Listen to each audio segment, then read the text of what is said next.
Hello everyone, and welcome to Let's Read An Unpleasant Predicament by Fyodor Dostoevsky. This is an audio recording of the story with introductory and concluding comments from me, the reader. If you would like to jump straight to the text, enlarge the video description below and you'll see how to scroll right there. Otherwise, stick with me, and I'll offer a few words of introduction. First off, this story is in the public domain. Its title is sometimes translated as A Nasty Story or A Nasty Anecdote. The version we will be reading has been translated by Constance Garnett, and it appears in a volume entitled Short Stories by Fyodor Dostoevsky, published by Books Incorporated, which can be downloaded from archive.org. In this format, the story is 65 pages long. That length might stretch the limits of what we would typically call a short story, but it is usually classified as such, and the work has no numbered or named chapter breaks, as the majority of the plot takes place on a single evening. There are, however, line breaks in the text, which provide natural stopping points. I have included corresponding timestamps in the video description below, with brief descriptive titles for each section. These titles will also appear on the screen for your reference. These are my own titles, however, not the author's. An Unpleasant Predicament is a relatively obscure story, appearing in the journal Time in 1862. Dostoevsky was himself both an editor of and a regular contributor to this journal, which was also running serial installments of The House of the Dead at roughly this time. Rather little attention has been paid to this story even by contemporary scholars, and it has been overshadowed by other works of the period, including House of the Dead and Notes from Underground, which would appear within 2 years. Crime and Punishment was only 4 years down the road. Yet An Unpleasant Predicament is a fascinating read in its own right. It is a tale of spectacular discomfiture in at least 2 directions and on more than one level. We might call it a comedic farce with both biting social satire and a deeply tragic undercurrent. While we do not typically think of Dostoevsky as a comedic writer, he was certainly capable of it, although his humor often carried with it an acidic element. In his early years, Dostoevsky's satire was heavily influenced by the writings of Nikolai Gogol, and we see a little bit of that here. There is even a reference to Gogol at one point by a character who fails to recognize the irony that he himself is the butt of a Gogolian joke. The story tells of one Ivan Ilyich Pralinsky, a high-level upper-crust Petersburg bureaucrat, who, in an attempt to prove the worth of his own high-minded, liberal, and magnanimous disposition toward the lower classes, crashes the wedding festivities of his low-level subordinate. That subordinate, an impoverished registration clerk named Porfiry Petrovich Pseldonimov, has troubles of his own. What happens thereafter has to be read to be believed. There is a political backdrop to the story. While the story was written in 1862, it takes place at an earlier time. Dostoevsky does not tell us when exactly, but the opening sentence, followed by the opening scene, hint that it is a time when debate over the plight of the Russian serf was beginning to bubble up in liberal circles. So we may think of the setting as perhaps sometime in the 1840s or 1850s. The actual emancipation of the serfs occurred in 1861. We see at least 3 distinct political perspectives represented on the stage. One of them is the conservative opinion of the well-to-do, who look at major social reforms as a threat to a perfectly satisfactory status quo. Another is the perspective of our protagonist, a wealthy man who was enchanted by the ideals of brotherly love across class boundaries, even if he has precious little experience with the real thing. A third is the position of the young radicals, who are eager to enact social change with sharp moral censure of their opponents. The interaction of these perspectives is a significant part of the unspoken subtext of the story. Often, with these Let's Read projects, I will interject at times in the middle of the work with clarifying comments regarding obscure details of the text. In this case, while there are several references in the story that might invite comment, I don't believe that any of them are worth interrupting the flow of the narrative to track down. However, it may be useful to make a few anticipatory remarks here regarding features of the text that might be opaque. The most noteworthy point to make concerns the class structure of Petersburg society. Several of the characters are introduced with reference to their rank. Ivan Ilyich, for instance, is called an actual civil councillor, while Mlekopetayev, the father-in-law to the young groom, is a titular councillor. These labels derive from the table of ranks set up by Peter the Great in the 18th century, and the ones that appear in the text are applied to members of the civil service. But the ranks for government bureaucrats are correlated with military ranks, and so an actual civil councillor like Ivan Ilyich is on the same level with a major general in the army. For this reason, Ivan Ilyich is often referred to as a general, despite the fact that he is not a military man. Nevertheless, a man with a rank equal to that of general is entitled to be referred to as Your Excellency, and is expected to be treated with great deference by people of inferior rank.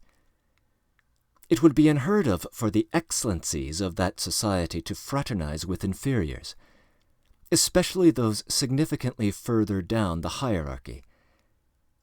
Naturally, this system, which separates the upper classes from the humble and downtrodden, would be resented by many, including the young, free-thinking liberals.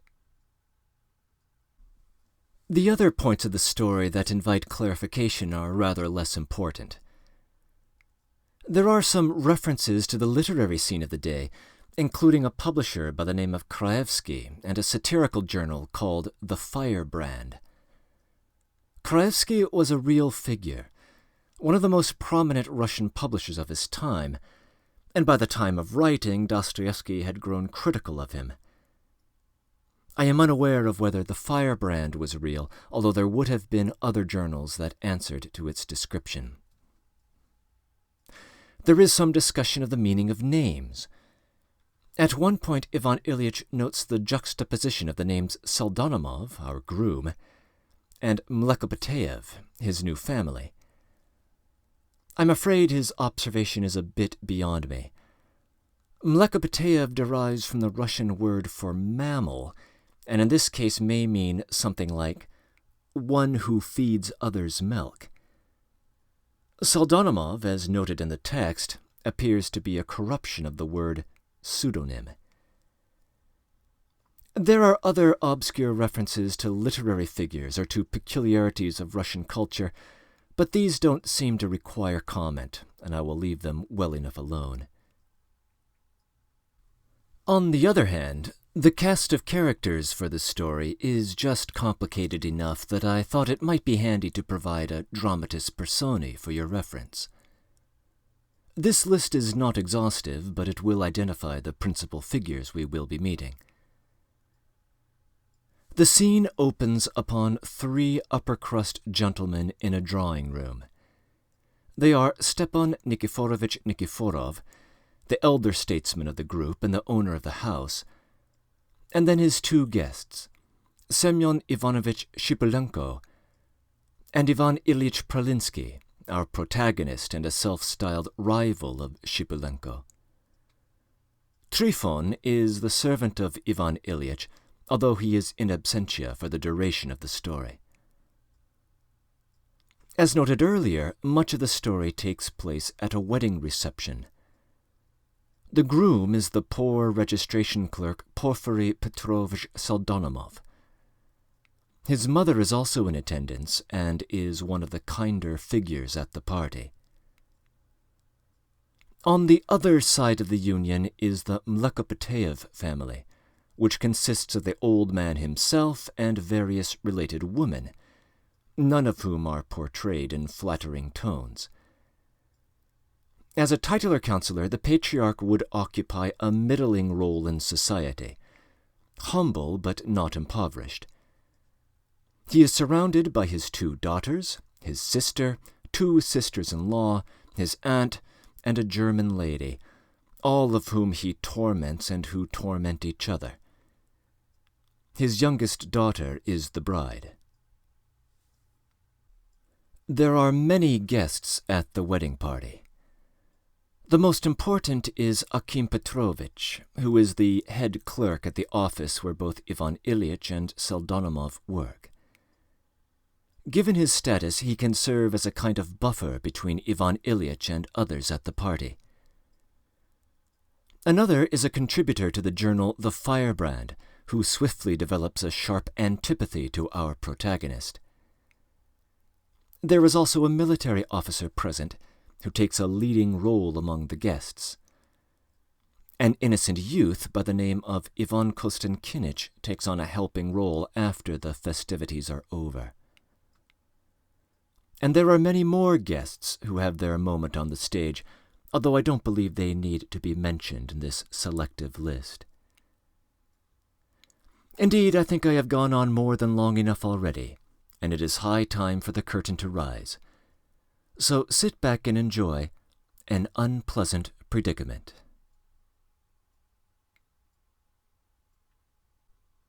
An Unpleasant Predicament by Fyodor Dostoevsky. This unpleasant business occurred at the epoch when the regeneration of our beloved fatherland and the struggle of her valiant sons towards new hopes and destinies was beginning with irresistible force and with a touchingly naive impetuosity. One winter evening in that period, between 11 and 12 o'clock, 3 highly respectable gentlemen were sitting in a comfortable and even luxuriously furnished room in a handsome house of 2 stories on the Petersburg side, and were engaged in a staid and edifying conversation on a very interesting subject. These 3 gentlemen were all of general's rank. They were sitting round a little table, each in a soft and handsome armchair, and as they talked they quietly and luxuriously sipped champagne. The bottle stood on the table on a silver stand with ice round it. The fact was that the host, a privy councillor called Stepan Nikiforovich Nikiforov, an old bachelor of 65, was celebrating his removal into a house he had just bought, and, as it happened, also his birthday, which he had never kept before. The festivity, however, was not on a very grand scale. As we have seen already, there were only 2 guests, both of them former colleagues and former subordinates of Mr. Nikiforov. That is, an actual civil councillor called Semyon Ivanovich Shipulenko, and another actual civil councillor, Ivan Ilyich Pralinsky. They had arrived to tea at 9 o'clock, then had begun upon the wine, and knew that at exactly 11:30 they would have to set off home. Their host had all his life been fond of regularity. A few words about him. He had begun his career as a petty clerk with nothing to back him, had quietly plodded on for 45 years, knew very well what to work towards, had no ambition to draw the stars down from heaven, though he had 2 stars already, and particularly disliked expressing his own opinion on any subject. He was honest, too. That is, it had not happened to him to do anything particularly dishonest. He was a bachelor because he was an egoist. He had plenty of brains, but he could not bear showing his intelligence. He particularly disliked slovenliness and enthusiasm, regarding it as moral slovenliness, and towards the end of his life had become completely absorbed in a voluptuous, indolent comfort and systematic solitude. Though he sometimes visited people of a rather higher rank than his own, yet from his youth up he could never endure entertaining visitors himself. And of late he had, if he did not play a game of patience, been satisfied with the society of his dining-room clock, and would spend the whole evening dozing in his armchair, listening placidly to its ticking under its glass case on the chimney-piece. In appearance he was closely shaven and extremely proper-looking. He was well preserved, looking younger than his age. He promised to go on living many years longer, and closely followed the rules of the highest good breeding. His post was a fairly comfortable one. He had to preside somewhere and to sign something. In short, he was regarded as a first-rate man. He had only one passion, or more accurately, one keen desire. That was to have his own house, and a house built like a gentleman's residence, not a commercial investment. His desire was at last realized.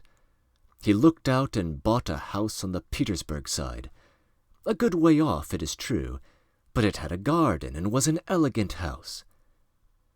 The new owner decided that it was better for being a good way off.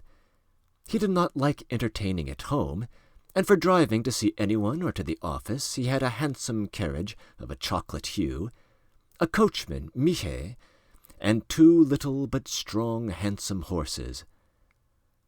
All this was honorably acquired by the careful frugality of 40 years, so that his heart rejoiced over it. This was how it was that Stepan Nikiforovitch felt such pleasure in his placid heart that he actually invited 2 friends to see him on his birthday, which he had hitherto carefully concealed from his most intimate acquaintances. He had special designs on one of these visitors. He lived in the upper story of his new house, and he wanted a tenant for the lower half, which was built and arranged in exactly the same way. Stepan Nikiforovitch was reckoning upon Semyon Ivanovitch Shipulenko, and had twice that evening broached the subject in the course of conversation. But Semyon Ivanovitch made no response. The latter, too, was a man who had doggedly made a way for himself in the course of long years. He had black hair and whiskers, and a face that always had a shade of jaundice. He was a married man of morose disposition who liked to stay at home. He ruled his household with a rod of iron. In his official duties he had the greatest self-confidence. He, too, knew perfectly well what goal he was making for, and better still, what he never would reach. He was in a good position, and he was sitting tight there. Though he looked upon the new reforms with a certain distaste, he was not particularly agitated about them. He was extremely self-confident, and listened with a shade of ironical malice to Ivan Ilyich Pralinsky expatiating on new themes. All of them had been drinking rather freely, however, so that Stepan Nikiforovitch himself condescended to take part in a slight discussion with Mr. Pralinsky concerning the latest reforms. But we must say a few words about His Excellency, Mr. Pralinsky, especially as he is the chief hero of the present story. The actual civil councillor, Ivan Ilyich Pralinsky, had only been His Excellency for 4 months. In short, he was a young general. He was young in years, too, only 43, no more, and he looked and liked to look even younger. He was a tall, handsome man. He was smart in his dress and prided himself on its solid, dignified character. With great aplomb he displayed an order of some consequence on his breast. From his earliest childhood he had known how to acquire the airs and graces of aristocratic society, and being a bachelor dreamed of a wealthy and even aristocratic bride. He dreamed of many other things, though he was far from being stupid.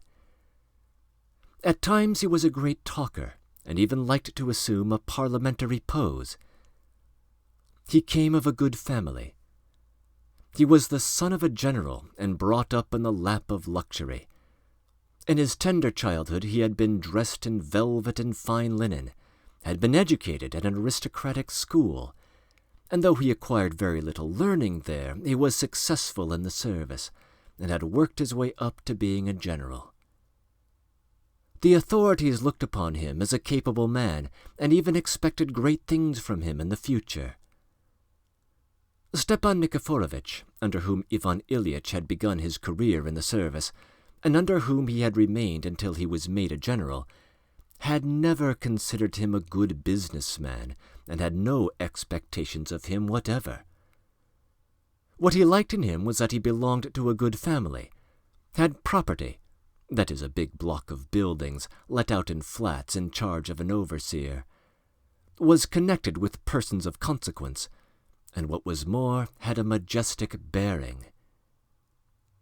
Stepan Nikiforovitch blamed him inwardly for excess of imagination and instability. Ivan Ilyitch himself felt at times that he had too much amour-propre and even sensitiveness. Strange to say, he had attacks from time to time of morbid tenderness of conscience, and even a kind of faint remorse. With bitterness and a secret soreness of heart, he recognized now and again that he did not fly so high as he imagined. At such moments he sank into despondency, especially when he was suffering from hemorrhoids, called his life une existence manquée, and ceased, privately of course, to believe even in his parliamentary capacities, calling himself a talker, a maker of phrases. And though all that, of course, did him great credit, it did not in the least prevent him from raising his head again half an hour later, and growing even more obstinately, even more conceitedly self-confident, and assuring himself that he would yet succeed in making his mark, and that he would be not only a great official, but a statesman whom Russia would long remember. He actually dreamed at times of monuments. From this it will be seen that Ivan Ilyitch aimed high, though he hid his vague hopes and dreams deep in his heart, even with a certain trepidation. In short, he was a good-natured man and a poet at heart.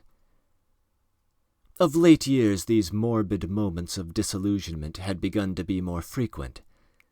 He had become peculiarly irritable, ready to take offense, and was apt to take any contradiction as an affront. But reformed Russia gave him great hopes. His promotion to general was the finishing touch. He was roused, he held his head up. He suddenly began talking freely and eloquently. He talked about the new ideas, which he very quickly and unexpectedly made his own and professed with vehemence. He sought opportunities for speaking, drove about the town, and in many places succeeded in gaining the reputation of a desperate liberal, which flattered him greatly. That evening, after drinking 4 glasses, he was particularly exuberant. He wanted on every point to confute Stepan Nikiforovitch, whom he had not seen for some time past, and whom he had hitherto always respected and even obeyed. He considered him for some reason reactionary, and fell upon him with exceptional heat. Stepan Nikiforovitch hardly answered him, but only listened slyly, though the subject interested him. Ivan Ilyitch got hot, and in the heat of the discussion sipped his glass more often than he ought to have done. Then Stepan Nikiforovitch took the bottle and at once filled his glass again, which for some reason seemed to offend Ivan Ilyitch, especially as Semyon Ivanovitch Shipulenko, whom he particularly despised and indeed feared on account of his cynicism and ill nature, preserved a treacherous silence and smiled more frequently than was necessary. "They seem to take me for a schoolboy," flashed across Ivan Ilyitch's mind. "No, it was time, high time," he went on hotly. "We have put it off too long, and to my thinking humanity is the first consideration. Humanity with our inferiors, remembering that they too are men. Humanity will save everything and bring out all that is—" was heard from the direction of Semyon Ivanovitch. "But why are you giving us such a talking to?" Stepan Nikiforovitch protested at last with an affable smile.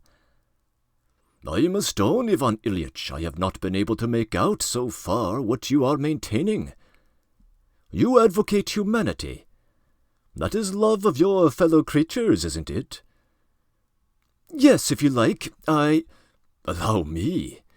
As far as I can see, that's not the only thing. Love of one's fellow creatures has always been fitting. The reform movement is not confined to that.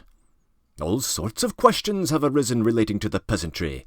The law courts, economics, government contracts, morals, and those questions are endless, and altogether may give rise to great upheavals, so to say. That is what we have been anxious about, and not simply humanity." "Yes, the thing is a bit deeper than that," observed Semyon Ivanovitch. "I quite understand, and allow me to observe, Semyon Ivanovitch, that I can't agree to being inferior to you in depth of understanding," Ivan Ilyitch observed sarcastically and with excessive sharpness. "However, I will make so bold as to assert, Stepan Nikiforovitch, that you have not understood me either." "No, I haven't." "And yet I maintain and everywhere advance the idea that humanity and nothing else with one's subordinates, from the official in one's department down to the copying clerk, from the copying clerk down to the house serf, from the servant down to the peasant, humanity, I say, may serve, so to speak, as the cornerstone of the coming reforms and the reformation of things in general. Why? Because, take a syllogism. I am human, consequently I am loved. I am loved, so confidence is felt in me. There is a feeling of confidence, and so there is trust. There is trust, and so there is love. That is, no, I mean to say that if they trust me, they will believe in the reforms. They will understand, so to speak, the essential nature of them. Will, so to speak, embrace each other in a moral sense, and will settle the whole business in a friendly way, fundamentally. What are you laughing at, Semyon Ivanovitch? Can't you understand?" Stepan Nikiforovitch raised his eyebrows without speaking. He was surprised. "I fancy I have drunk a little too much," said Semyon Ivanovitch sarcastically, "and so I am a little slow of comprehension. Not quite all my wits about me." Ivan Ilyitch winced. "We should break down," Stepan Nikiforovitch pronounced suddenly, after a slight pause of hesitation. "How do you mean we should break down?" asked Ivan Ilyitch, surprised at Stepan Nikiforovitch's abrupt remark. "Why, we should break under the strain." Stepan Nikiforovitch evidently did not care to explain further. "I suppose you are thinking of new wine in old bottles," Ivan Ilyitch replied, not without irony. "Well, I can answer for myself, anyway." At that moment the clock struck 11:30. "One sits on, but one must go at last," said Semyon Ivanovitch, getting up. But Ivan Ilyitch was before him. He got up from the table and took his sable cap from the chimney-piece. He looked as though he had been insulted. "So, how is it to be, Semyon Ivanovitch? Will you think it over?" said Stepan Nikiforovitch, as he saw the visitors out. "About the flat, you mean? I'll think it over. Well, when you have made up your mind, let me know as soon as possible." "Still on business?" Mr. Polinsky observed affably, in a slightly ingratiating tone, playing with his hat. It seemed to him as though they were forgetting him. Stepan Nikiforovitch raised his eyebrows and remained mute, as a sign that he would not detain his visitors. Semyon Ivanovitch made haste to bow himself out. "Well, after that, what is one to expect, if you don't understand the simple rules of good manners?" Mr. Polinsky reflected to himself, and held out his hand to Stepan Nikiforovitch in a particularly off-hand way. In the hall, Ivan Ilyitch wrapped himself up in his light, expensive fur coat. He tried for some reason not to notice Semyon Ivanovitch's shabby raccoon, and they both began descending the stairs. "The old man seemed offended," said Ivan Ilyitch to the silent Semyon Ivanovitch. "No, why?" answered the latter with cool composure. "Servile flunkey," Ivan Ilyitch thought to himself. They went out at the front door. Semyon Ivanovitch's sledge with a grey, ugly horse drove up. "What the devil? What has Trifon done with my carriage?" cried Ivan Ilyitch, not seeing his carriage. The carriage was nowhere to be seen. Stepan Nikiforovitch's servant knew nothing about it. They appealed to Varlam, Semyon Ivanovitch's coachman, and received the answer that he had been standing there all the time, and that the carriage had been there, but now there was no sign of it.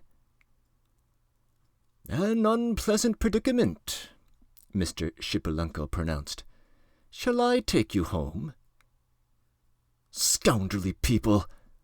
Mr. Polinsky cried with fury. "He asked me, the rascal, to let him go to a wedding close here in the Petersburg side. Some crony of his was getting married, deuce take her. I sternly forbade him to absent himself, and now I'll bet he has gone off there." "He certainly has gone there, sir," observed Varlam. "But he promised to be back in a minute, to be here in time, that is." "Well, there it is. I had a presentiment that this would happen. I'll give it to him." "You'd better give him a good flogging once or twice at the police station.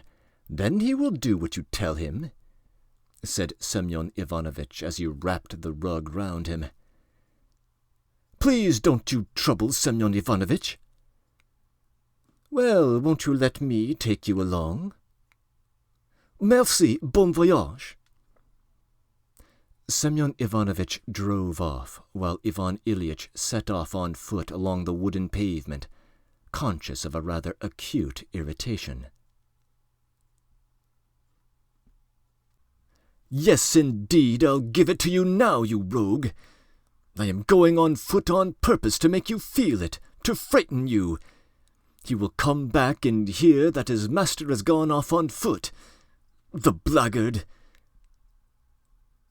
Ivan Ilyitch had never abused anyone like this, but he was greatly angered, and besides there was a buzzing in his head. He was not given to drink, so 5 or 6 glasses soon affected him. But the night was enchanting. There was a frost, but it was remarkably still, and there was no wind. There was a clear, starry sky. The full moon was bathing the earth in soft silver light. It was so lovely that after walking some 50 paces, Ivan Ilyitch almost forgot his troubles. He felt particularly pleased. People quickly change from one mood to another when they are a little drunk. He was even pleased with the ugly little wooden houses of the deserted street. "It's really a capital thing that I am walking," he thought. "It's a lesson to Trifon and a pleasure to me. I really ought to walk oftener. And I shall soon pick up a sledge on the Great Prospect. It's a glorious night. What little houses they all are. I suppose small fry live here, clerks, tradesmen, perhaps. That Stepan Nikiforovitch. What reactionaries they all are, those old fogies. Fogies, yes, c'est le mot. He is a sensible man, though. He has that bon sens, sober, practical understanding of things. But they are old. There's a lack of... what is it? There's a lack of something. We shall break down. What did he mean by that? He actually pondered when he said it. He didn't understand me a bit. Yet how could he help understanding? It was more difficult not to understand it than to understand it. The chief thing is that I am convinced in my soul. Humanity, the love of one's kind, restore a man to himself, revive his personal dignity, and then, when the ground is prepared, get to work. I believe that's clear. Yes. Allow me, Your Excellency. Take a syllogism, for instance. We meet, for instance, a clerk, a poor, downtrodden clerk. Well, who are you? Answer, a clerk. Very good, a clerk. Further, what sort of clerk are you? Answer, I am such and such a clerk, he says. Are you in the service? I am. Do you want to be happy? I do. What do you need for happiness? This and that. Why? Because... And there the man understands me with a couple of words. The man's mine. The man is caught, so to speak, in a net, and I can do what I like with him. That is, for his good. Horrid man, that Semyon Ivanovitch. And what a nasty phiz he has. Flog him in the police station. He said that on purpose. No, you are talking rubbish. You can flog, but I'm not going to. I shall punish Trifon with words. I shall punish him with reproaches. He will feel it. As for flogging... It is an open question. What about going to eminence? Oh, damnation take it, the cursed pavement! He cried out, suddenly tripping up. And this is a capital! Enlightenment! One might break one's leg. I detest that Semyon Ivanovitch, a most revolting phiz. He was chuckling at me just now when I said they would embrace each other in a moral sense. Well, and they will embrace each other, and what's that to do with you? I am not going to embrace you. I'd rather embrace a peasant. If I meet a peasant, I shall talk to him. I was drunk, though, and perhaps did not express myself properly. Possibly I am not expressing myself rightly now. I shall never touch wine again. In the evening you babble, and next morning you are sorry for it. After all, I am walking quite steadily. But they are all scoundrels anyhow. So Ivan Ilyitch meditated, incoherently and by snatches, as he went on striding along the pavement. The fresh air began to affect him, set his mind working. 5 minutes later he would have felt soothed and sleepy. But all at once, scarcely 2 paces from the great prospect, he heard music. He looked round. On the other side of the street, in a very tumble-down-looking long wooden house of 1 story, there was a great fete. There was the scraping of violins and the droning of a double bass and the squeaky tooting of a flute playing a very gay quadrille tune. Under the windows stood an audience, mainly of women in wadded pelisses with kerchiefs on their heads. They were straining every effort to see something through a crack in the shutters. Evidently there was a gay party within. The sound of the thud of dancing feet reached the other side of the street. Ivan Ilyitch saw a policeman standing not far off and went up to him. "Whose house is that, brother?" he asked, flinging his expensive fur coat open, just far enough to allow the policeman to see the imposing decoration on his breast. It belongs to the registration clerk, Pseldonimov, answered the policeman, drawing himself up instantly, discerning the decoration. Pseldonimov? Bah, Pseldonimov! What is he up to? Getting married? Yes, Your Honor, to a daughter of a titular councillor, Mlekopetaev. A titular councillor. Used to serve in the municipal department. That house goes with the bride. So that now the house is Pseldonimov's and not Mlekopetaev's? Yes, Pseldonimov's, Your Honor. It was Mlekopetaev's, but now it is Pseldonimov's. I am asking you, my man, because I am his chief. I am a general in the same office in which Pseldonimov serves. Just so, Your Excellency. The policeman drew himself up more stiffly than ever, while Ivan Ilyitch seemed to ponder. He stood still and meditated. Yes, Pseldonimov really was in his department and in his own office. He remembered that. He was a little clerk with a salary of 10 rubles a month. As Mr. Pralinsky had received his department very lately, he might not have remembered precisely all his subordinates, but Pseldonimov he remembered just because of his surname. It had caught his eye from the very first, so that at the time he had had the curiosity to look with special attention at the possessor of such a surname. He remembered now a very young man with a long hooked nose, with tufts of flaxen hair, lean and ill-nourished, in an impossible uniform, and with unmentionables so impossible as to be actually unseemly. He remembered how the thought had flashed through his mind at the time, shouldn't he give the poor fellow 10 rubles for Christmas to spend on his wardrobe? But as the poor fellow's face was too austere, and his expression extremely unprepossessing, even exciting repulsion, the good-natured idea somehow faded away of itself, so Pseldonimov did not get his tip. He had been the more surprised when this same Pseldonimov had not more than a week before asked for leave to be married. Ivan Ilyitch remembered that he had somehow not had time to go into the matter, so that the matter of the marriage had been settled offhand in haste.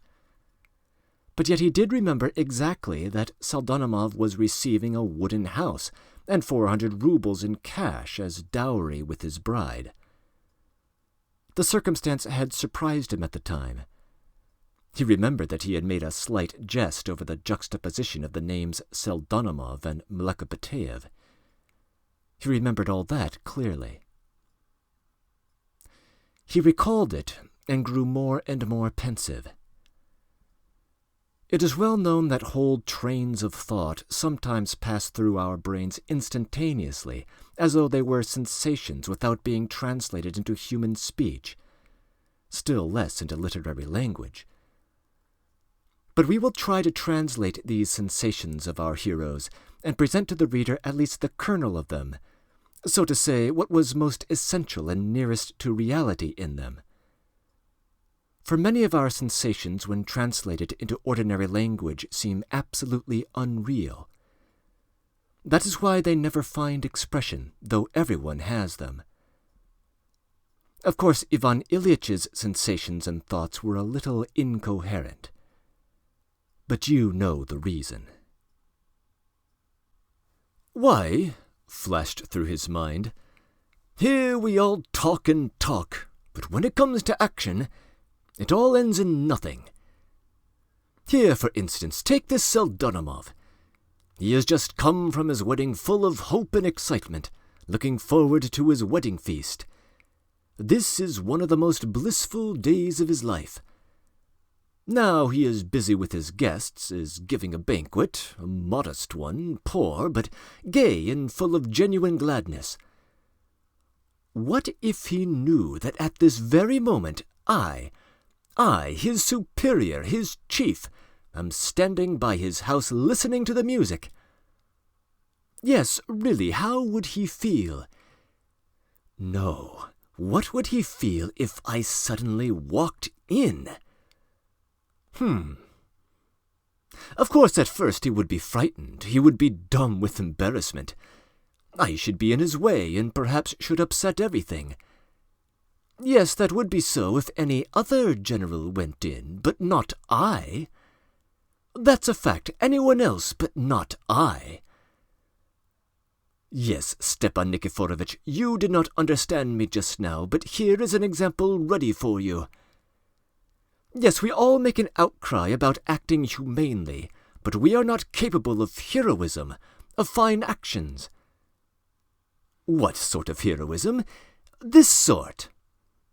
Consider, in the existing relations of the various members of society, for me, after midnight to go into the wedding of my subordinate, a registration clerk at 10 rubles a month. Why, it would mean embarrassment, a revolution, the last days of Pompeii, a nonsensical folly.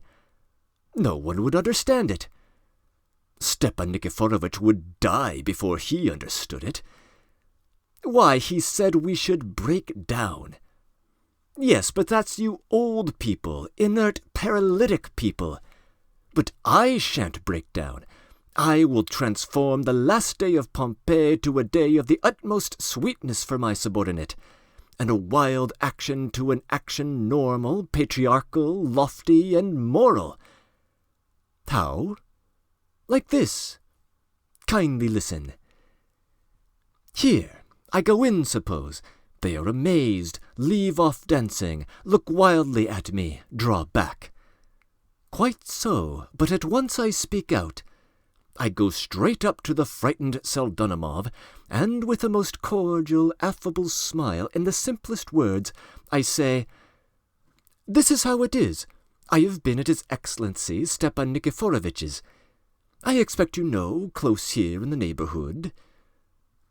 Well, then, in a laughing way I shall tell him of my adventure with Trifon. From Trifon I shall pass on to saying how I walked here on foot. Well, I heard music. I inquired of a policeman and learned, brother, that it was your wedding. Let me go in, I thought, to my subordinates. Let me see how my clerks enjoy themselves and celebrate their wedding. I suppose you won't turn me out? Turn me out? What a word for a subordinate! How the devil could he dream of turning me out? I fancy that he would be half crazy, that he would rush headlong to seat me in an armchair, would be trembling with delight, would hardly know what he was doing for the first minute. Why, what can be simpler, more elegant than such an action? Why did I go in? That's another question. That is, so to say, the moral aspect of the question.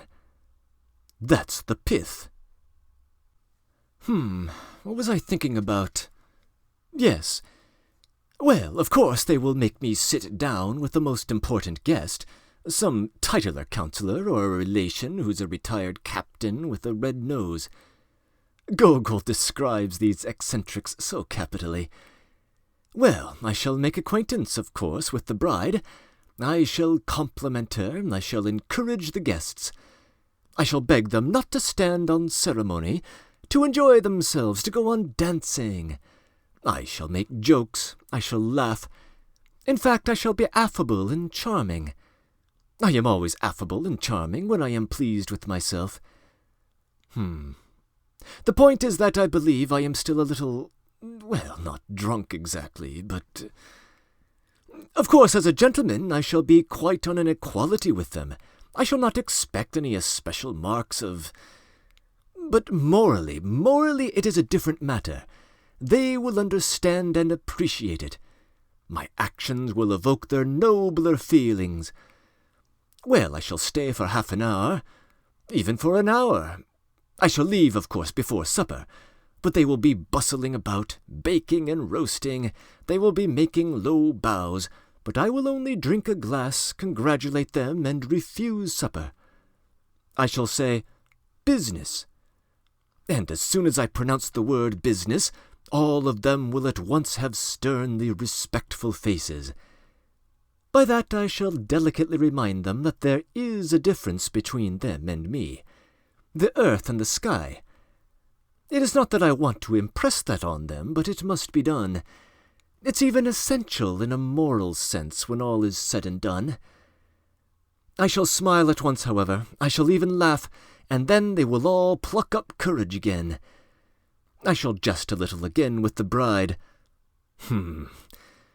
I may even hint that I shall come again in just 9 months to stand godfather. And she will be sure to be brought to bed by then. They multiply, you know, like rabbits. And they will all roar with laughter, and the bride will blush. I shall kiss her feelingly on the forehead, even give her my blessing. And next day my exploit will be known at the office. Next day I shall be stern again. Next day I shall be exacting again, even implacable. But they will all know what I am like. They will know my heart. They will know my essential nature. He is stern as a chief, but as a man he is an angel. And I shall have conquered them. I shall have conquered them by one little act which would never have entered your head. They would be mine. I should be their father. They would be my children. Come now, your excellency, Stepan Nikiforovitch, go and do likewise. But do you understand that Pseldonimov will tell his children how the general himself feasted and even drank at his wedding? Why, you know those children would tell their children, and those would tell their grandchildren as a most sacred story that a grand gentleman, a statesman, and I shall be all that by then, did them the honor, and so on and so on. Why, I am morally elevating the humiliated. I restore him to himself. Why, he gets a salary of 10 rubles a month. If I repeat this 5 or 10 times, or something of the sort, I shall gain popularity all over the place. My name will be printed on the hearts of all, and the devil only knows what will come of that popularity. These, or something like these, were Ivan Ilyitch's reflections. A man says all sorts of things sometimes to himself, gentlemen, especially when he is in rather an eccentric condition. All these meditations passed through his mind in something like half a minute, and of course he might have confined himself to these dreams and, after mentally putting Stepan Nikiforovitch to shame, have gone very peacefully home and to bed. And he would have done well.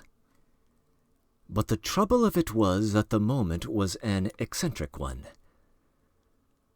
As ill luck would have it, at that very instant the self-satisfied faces of Stepan Nikiforovitch and Semyon Ivanovitch suddenly rose before his heated imagination.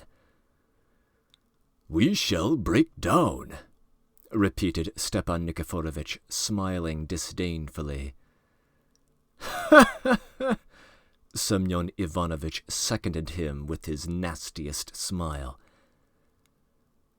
"Well, we'll see whether we do break down," Ivan Ilyitch said resolutely, with a rush of heat to his face. He stepped down from the pavement, and with resolute steps went straight across the street towards the house of his registration clerk, Pseldonimov. His star carried him away. He walked confidently in at the open gate and contemptuously thrust aside with his foot the shaggy, husky little sheep-dog who flew at his legs with a hoarse bark, more as a matter of form than with any real intention. Along a wooden plank he went to the covered porch which led like a sentry box to the yard, and by 3 decaying wooden steps he went up to the tiny entry. Here, though a tallow candle or something in the way of a night-light was burning somewhere in a corner, it did not prevent Ivan Ilyitch from putting his left foot, just as it was, in its galosh, into a galantine which had been stood out there to cool. Ivan Ilyitch bent down, and looking with curiosity, he saw that there were 2 other dishes of some sort of jelly, and also 2 shapes apparently of blancmange. The squashed galantine embarrassed him, and for one brief instant the thought flashed through his mind whether he should not slink away at once. but he considered this too low.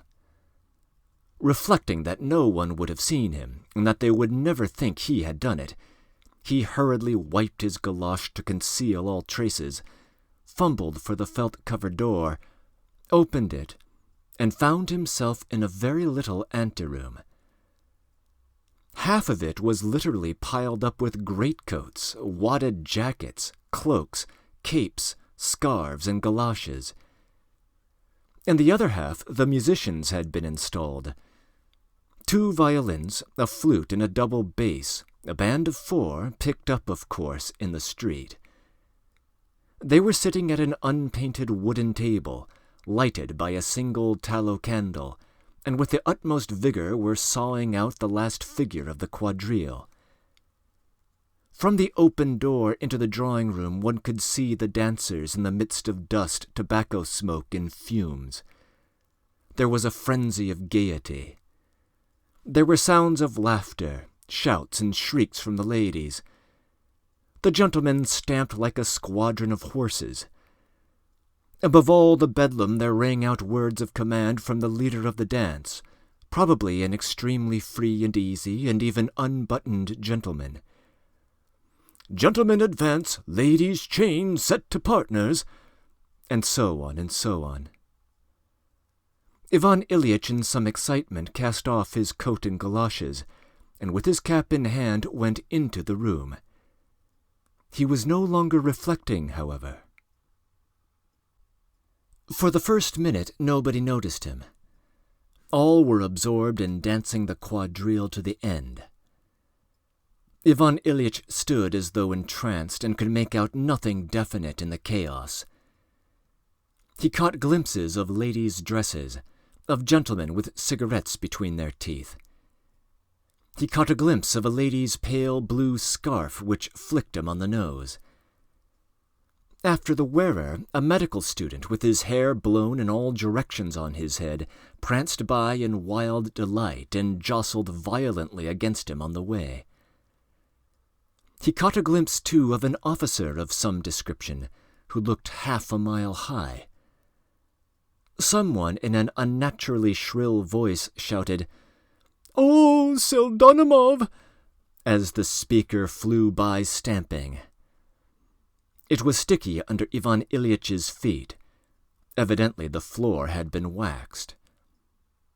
In the room, which was a very small one, there were about 30 people.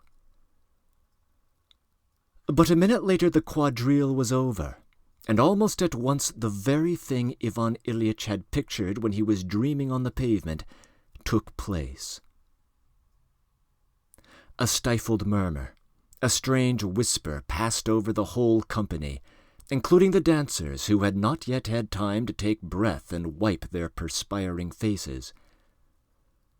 All eyes, all faces began quickly turning towards the newly arrived guest. Then they all seemed to draw back a little and beat a retreat. Those who had not noticed him were pulled by their coats or dresses and informed. They looked round and at once beat a retreat with the others. Ivan Ilyitch was still standing at the door without moving a step forward, and between him and the company there stretched an ever-widening empty space of floor, strewn with countless sweetmeat wrappings, bits of paper, and cigarette ends.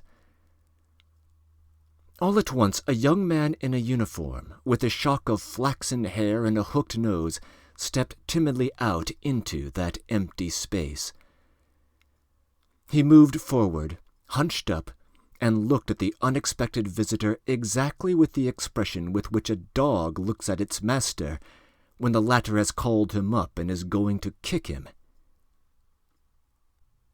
"Good evening, Pseldonimov. Do you know me?" said Ivan Ilyitch, and felt at the same minute that he had said this very awkwardly. He felt, too, that he was perhaps doing something horribly stupid at that moment. "Your Excellency," muttered Pseldonimov. "To be sure, I have called in to see you quite by chance, my friend, as you can probably imagine." But evidently Pseldonimov could imagine nothing. He stood with staring eyes in the utmost perplexity. "You won't turn me out, I suppose?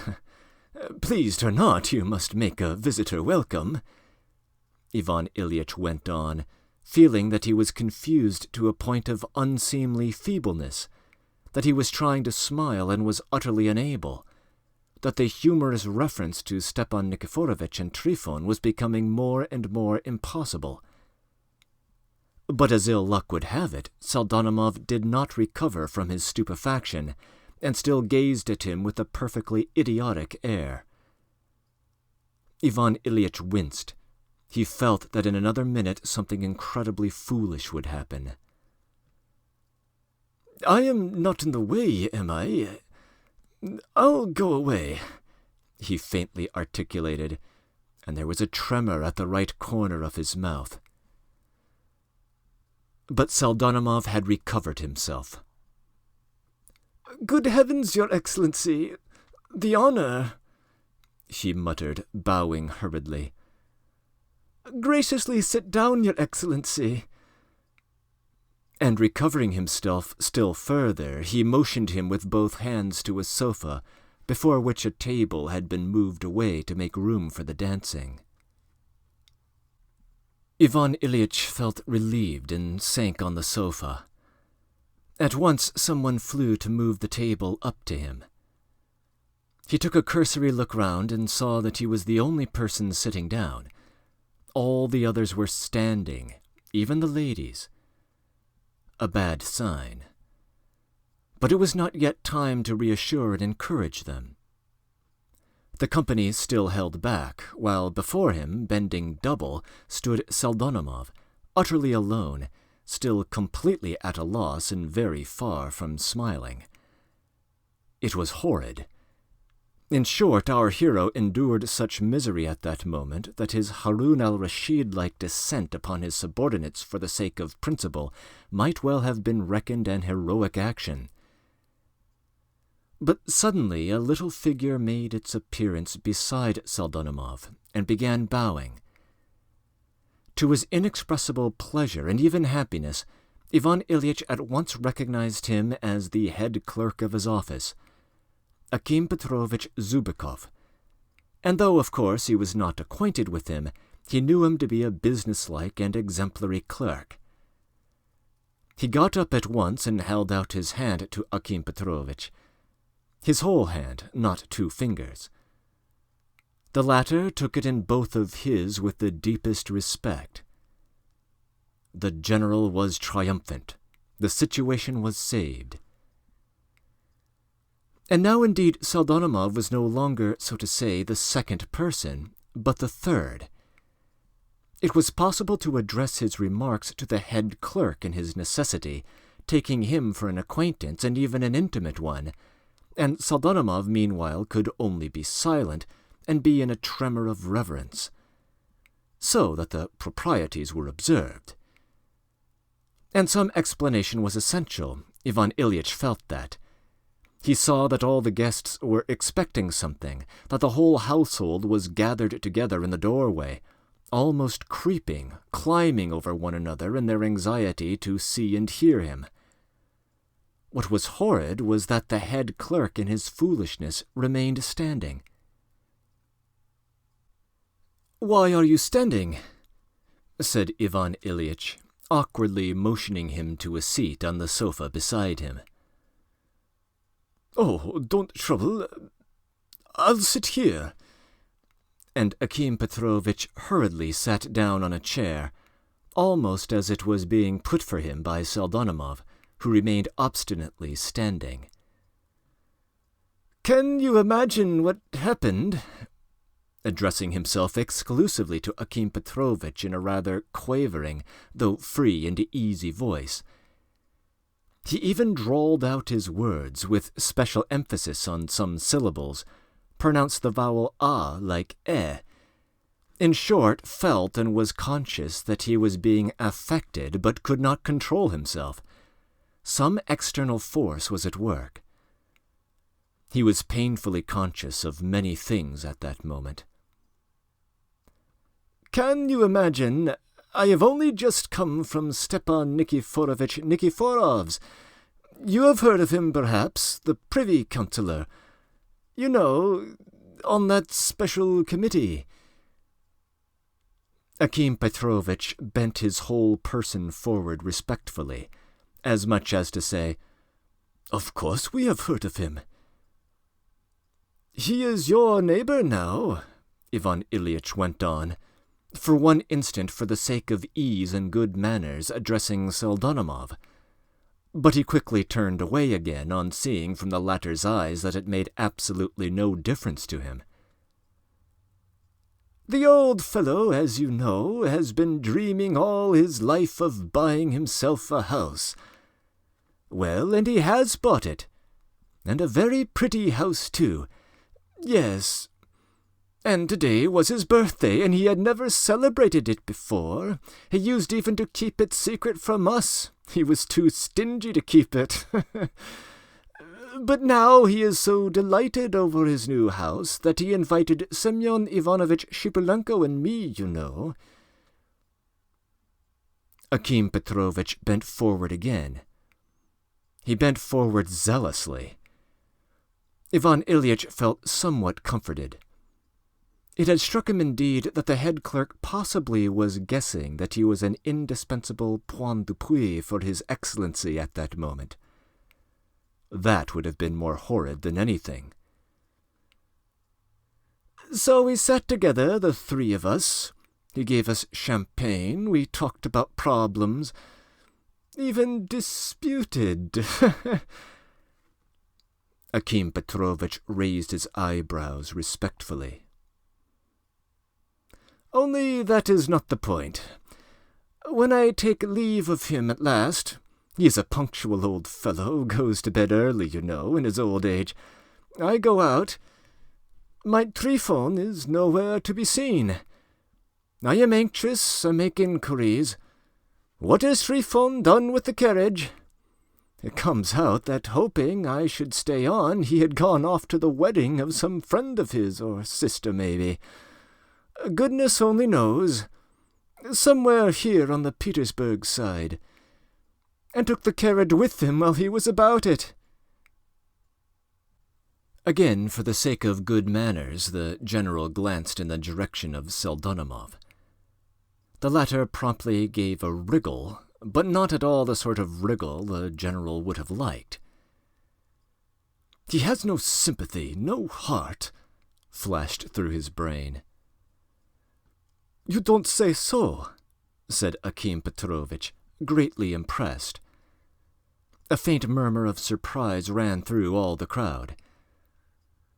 "Can you fancy my position?" Ivan Ilyitch glanced at them all. "There was nothing for it. I set off on foot. I thought I would trudge to the Great Prospect and there find some cabby." Akim Petrovitch echoed.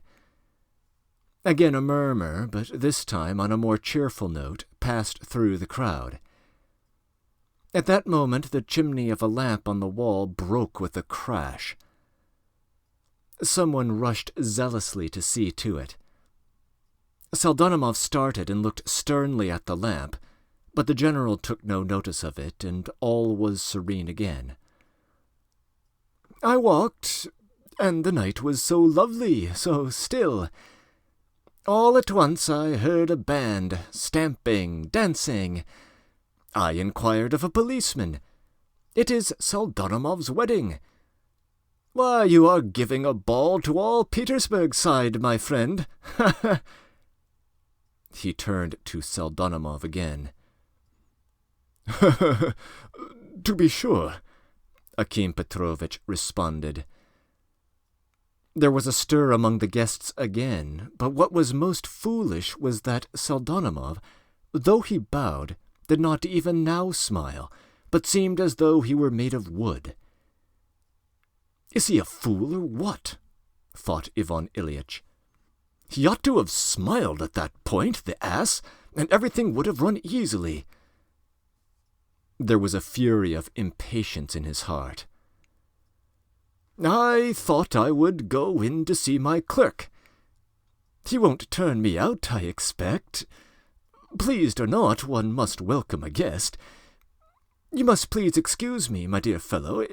If I am in the way, I will go. I only came in to have a look." But little by little a general stir was beginning. Akim Petrovitch looked at him with a mawkishly sweet expression, as though to say, "How could your Excellency be in the way?" All the guests stirred and began to display the first symptoms of being at their ease. Almost all the ladies sat down. A good sign and a reassuring one. The boldest spirits among them fanned themselves with their handkerchiefs. One of them, in a shabby velvet dress, said something with intentional loudness. The officer addressed by her would have liked to answer her as loudly, but seeing that they were the only ones speaking aloud, he subsided. The men, for the most part government clerks, with 2 or 3 students among them, looked at one another as though egging each other on to unbend, cleared their throats, and began to move a few steps in different directions. No one, however, was particularly timid, but they were all restive, and almost all of them looked with a hostile expression at the personage who had burst in upon them to destroy their gaiety. The officer, ashamed of his cowardice, began to edge up to the table. "But I say, my friend, allow me to ask you your name," Ivan Ilyitch asked Pseldonimov. "Porfiry Petrovitch, your Excellency," answered the latter, with staring eyes as though on parade. "Introduce me, Porfiry Petrovitch, to your bride. Take me to her. And he showed signs of a desire to get up. But Pseldonimov ran full speed into the drawing-room. The bride, however, was standing close by at the door, but as soon as she heard herself mentioned, she hid. A minute later, Pseldonimov led her up by the hand. The guests all moved aside to make way for them. Ivan Ilyitch got up solemnly and addressed himself to her with a most affable smile. "Very, very much pleased to make your acquaintance," she pronounced with a most aristocratic half-bow, "especially on such a day." He gave a meaning smile. There was an agreeable flutter among the ladies. "Charmé," the lady in the velvet dress pronounced, almost aloud. The bride was a match for Pseldonimov. She was a thin little lady, not more than 17, pale, with a very small face and a sharp little nose. Her quick, active little eyes were not at all embarrassed. On the contrary, they looked at him steadily, and even with a shade of resentment.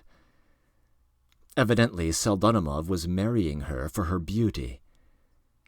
She was dressed in a white muslin dress over a pink slip. Her neck was thin, and she had a figure like a chicken's with the bones all sticking out. She was not equal to making any response to the general's affability.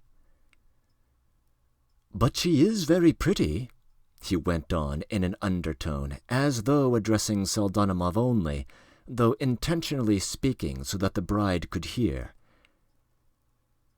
But on this occasion, too, Pseldonimov again answered absolutely nothing, and did not even wriggle. Ivan Ilyitch fancied that there was something cold, suppressed in his eyes, as though he had something peculiarly malignant in his mind. And yet he had at all costs to wring some sensibility out of him. Why, that was the object of his coming. "They are a couple, though," he thought. And he turned again to the bride, who had seated herself beside him on the sofa. But in answer to his 2 or 3 questions he got nothing but yes or no, and hardly that. "If only she had been overcome with confusion," he thought to himself, "then I should have begun to banter her. But as it is, my position is impossible." And as ill luck would have it, Akim Petrovitch too was mute. Though this was only due to his foolishness, it was still unpardonable. "My friends, haven't I perhaps interfered with your enjoyment?" he said, addressing the whole company. He felt that the very palms of his hands were perspiring. "No, don't trouble, Your Excellency. We are beginning directly, but now we are getting cool," answered the officer. The bride looked at him with pleasure. The officer was not old and wore the uniform of some branch of the service. Pseldonimov was still standing in the same place, bending forward, and it seemed as though his hooked nose stood out further than ever. He looked and listened like a footman standing with the greatcoat on his arm, waiting for the end of his master's farewell conversation. Ivan Ilyitch made this comparison himself. He was losing his head. He felt that he was in an awkward position, that the ground was giving way under his feet, that he had got in somewhere and could not find his way out, as though he were in the dark. Suddenly the guests all moved aside, and a short, thick-set, middle-aged woman made her appearance, dressed plainly, though she was in her best, with a big shawl on her shoulders, pinned at her throat, and on her head a cap to which she was evidently unaccustomed. In her hands she carried a small round tray on which stood a full but uncorked bottle of champagne and 2 glasses, neither more nor less. Evidently the bottle was intended for only 2 guests. The middle-aged lady approached the general. "Don't look down on us, Your Excellency," she said, bowing. "Since you have deigned to do my son the honor of coming to his wedding, we beg you graciously to drink the health of the young people. Do not disdain us, do us the honor." Ivan Ilyitch clutched at her as though she were his salvation.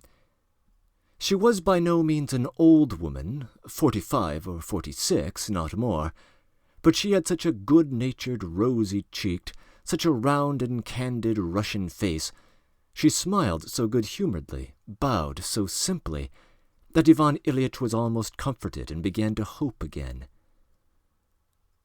"So you are the mother of your son?" he said, getting up from the sofa. "Yes, my mother, Your Excellency," mumbled Pseldonimov, craning his long neck and thrusting forward his long nose again. "Ah, I am delighted to make your acquaintance." "Do not refuse us, Your Excellency." "With the greatest pleasure." The tray was put down. Pseldonimov dashed forward to pour out the wine. Ivan Ilyitch, still standing, took the glass. "I am particularly glad on this occasion that I can," he began, "that I can testify before all of you, in short, as your chief. I wish you, madam," he turned to the bride, "and you, friend Porfiry, I wish you the fullest, completest happiness for many long years."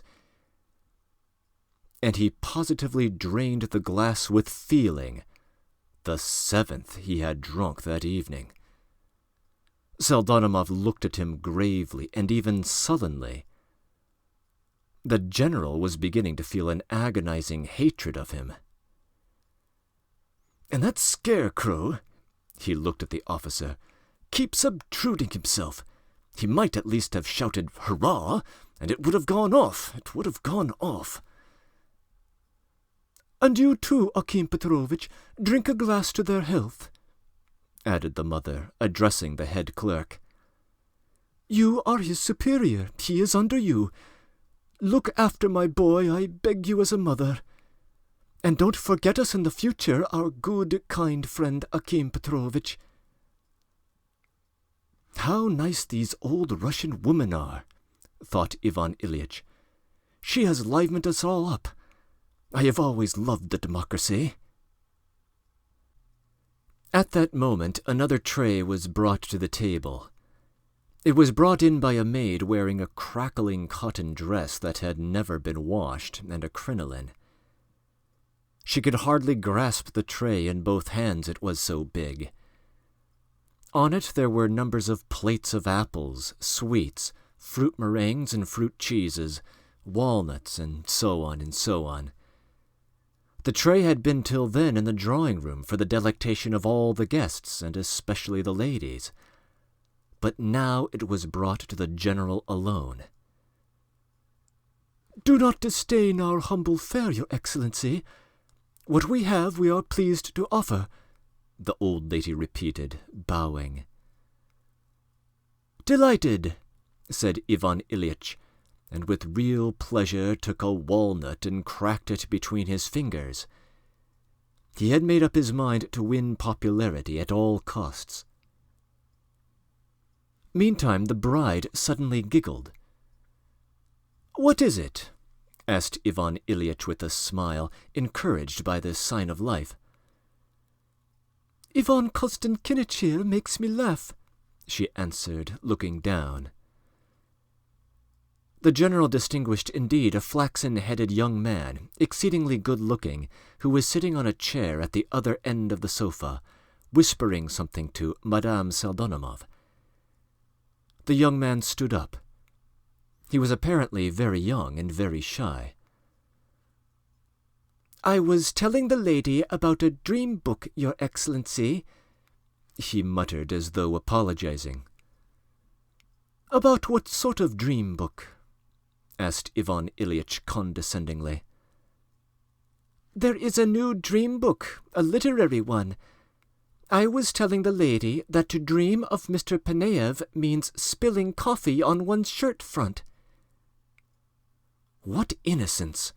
thought Ivan Ilyitch with positive annoyance. Though the young man flushed very red as he said it, he was incredibly delighted that he had said this about Mr. Peneev. "To be sure, I have heard of it," responded His Excellency. "No, there is something better than that," said a voice quite close to Ivan Ilyitch. "There is a new encyclopedia being published, and they say Mr. Kraevsky will write articles, and satirical literature."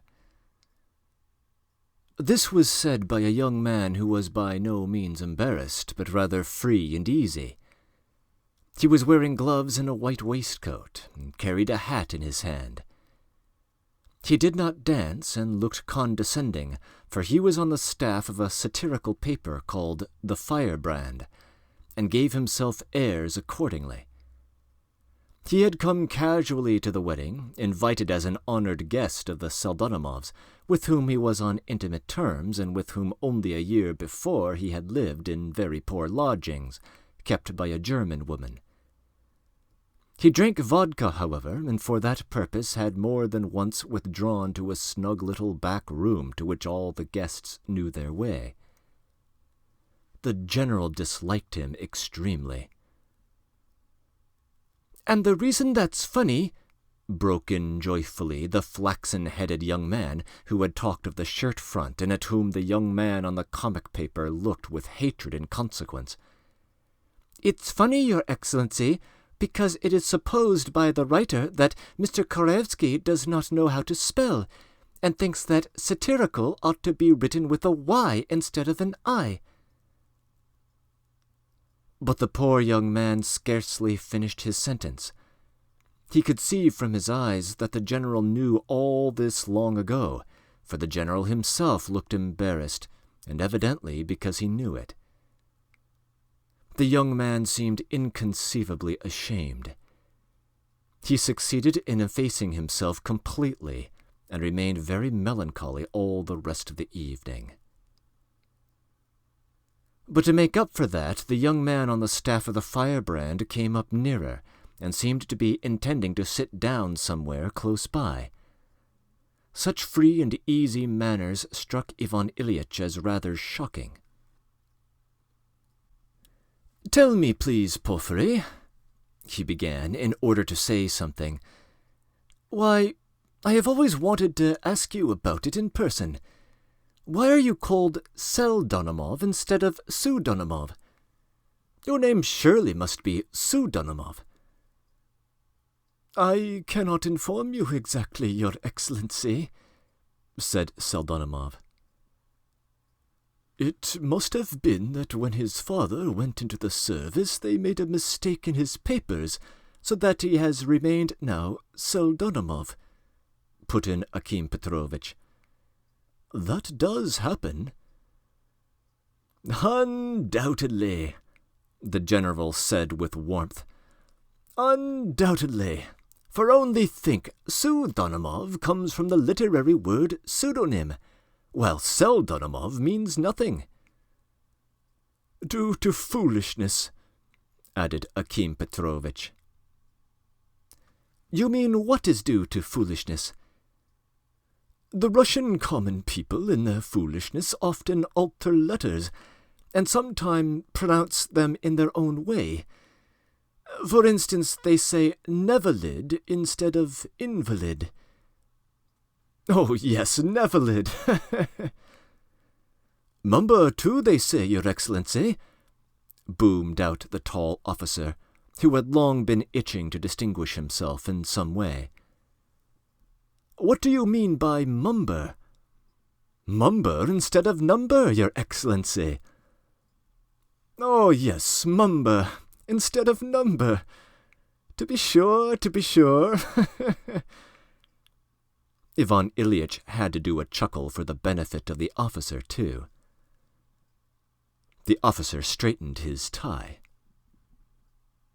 "Another thing they say is nigh by," the young man on the comic paper put in. But His Excellency tried not to hear this. His chuckles were not at everybody's disposal. "Nigh by instead of near," the young man on the comic paper persisted in evident irritation.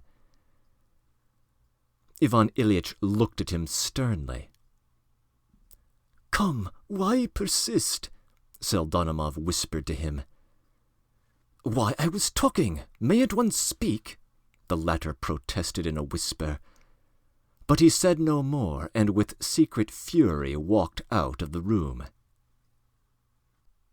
He made his way straight to the attractive little back room, where, for the benefit of the dancing gentlemen, vodka of 2 sorts, salt fish, caviar into slices, and a bottle of very strong sherry of Russian make had been set early in the evening on a little table, covered with a Yaroslav cloth. With anger in his heart, he was pouring himself out a glass of vodka, when suddenly the medical student with the dishevelled locks, the foremost dancer and cutter of capers at Pseldonimov's ball, rushed in. He fell on the decanter with greedy haste. "They are just going to begin," he said rapidly, helping himself. "Come and look.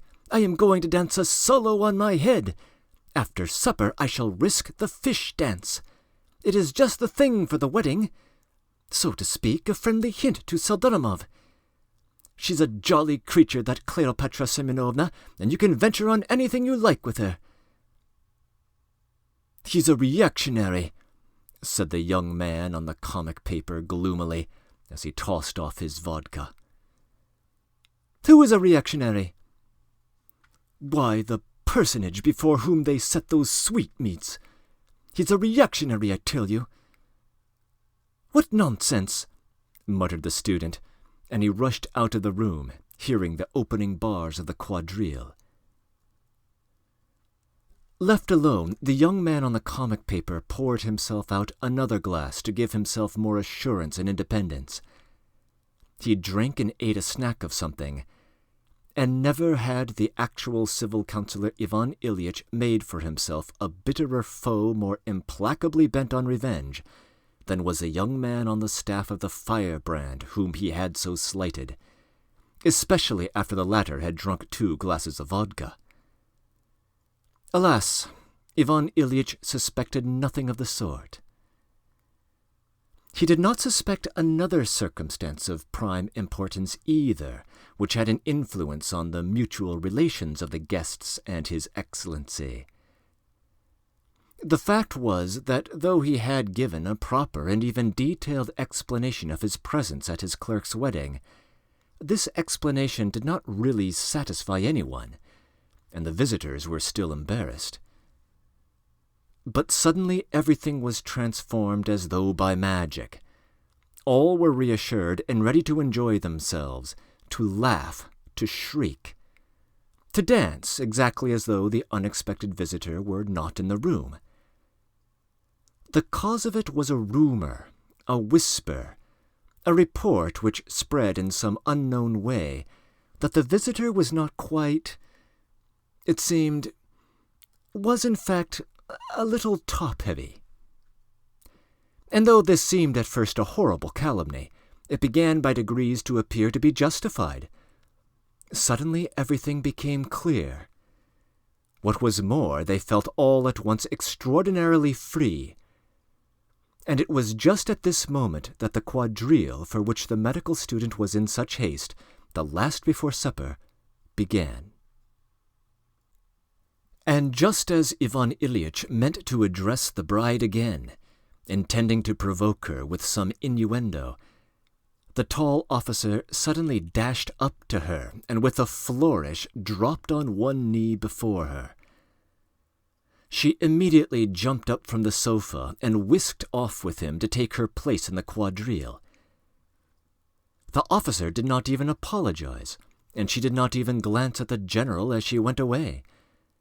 She seemed, in fact, relieved to escape. "After all, she has a right to be," thought Ivan Ilyitch, "and of course they don't know how to behave." "Don't you stand on ceremony, friend Porfiry," he said, addressing Pseldonimov. "Perhaps you have arrangements to make, or something. Please don't put yourself out." "Why does he keep guard over me?" he thought to himself. Pseldonimov, with his long neck and his eyes fixed intently upon him, began to be insufferable. In fact, all this was not the thing at all. But Ivan Ilyitch was still far from admitting this. The quadrille began. "Will you allow me, Your Excellency?" asked Akim Petrovitch, holding the bottle respectfully in his hands and preparing to pour from it into His Excellency's glass. I really don't know whether—" But Akim Petrovitch, with reverent and radiant face, was already filling the glass. After filling the glass, he proceeded, writhing and wriggling, as it were stealthily, as it were furtively, to pour himself out some, with this difference, that he did not fill his own glass to within a finger length of the top, and this seemed somehow more respectful. He was like a woman in travail as he sat beside his chief. What could he talk about, indeed? Yet to entertain His Excellency was an absolute duty, since he had the honor of keeping him company. The champagne served as a resource, and His Excellency, too, was pleased that he had filled his glass. Not for the sake of the champagne, for it was warm and perfectly abominable, but just morally pleased. "The old chap would like to have a drink himself," thought Ivan Ilyitch, "but he doesn't venture till I do. I mustn't prevent him. And indeed, it would be absurd for the bottle to stand between us untouched." He took a sip. Anyway, it seemed better than sitting doing nothing. "I am here," he said, with pauses and emphasis. "I am here, you know, so to speak, accidentally, and of course it may be that some people would consider it unseemly for me to be at such a gathering." Akim Petrovitch said nothing but listened with timid curiosity. but I hope you will understand with what object I have come. I haven't really come simply to drink wine." Akim Petrovitch tried to chuckle, following the example of his Excellency. But again he could not get it out, and again he made absolutely no consolatory answer. "I am here in order, so to speak, to encourage, to show, so to speak, a moral aim," Ivan Ilyich continued, feeling vexed at Akim Petrovitch's stupidity. But he suddenly subsided into silence himself. He saw that poor Akim Petrovitch had dropped his eyes as though he were in fault. The general, in some confusion, made haste to take another sip from his glass, and Akim Petrovitch clutched at the bottle as though it were his only hope of salvation, and filled the glass again. "You haven't many resources," thought Ivan Ilyich, looking sternly at poor Akim Petrovitch. The latter, feeling that stern general-like eye upon him, made up his mind to remain silent for good, and not to raise his eyes.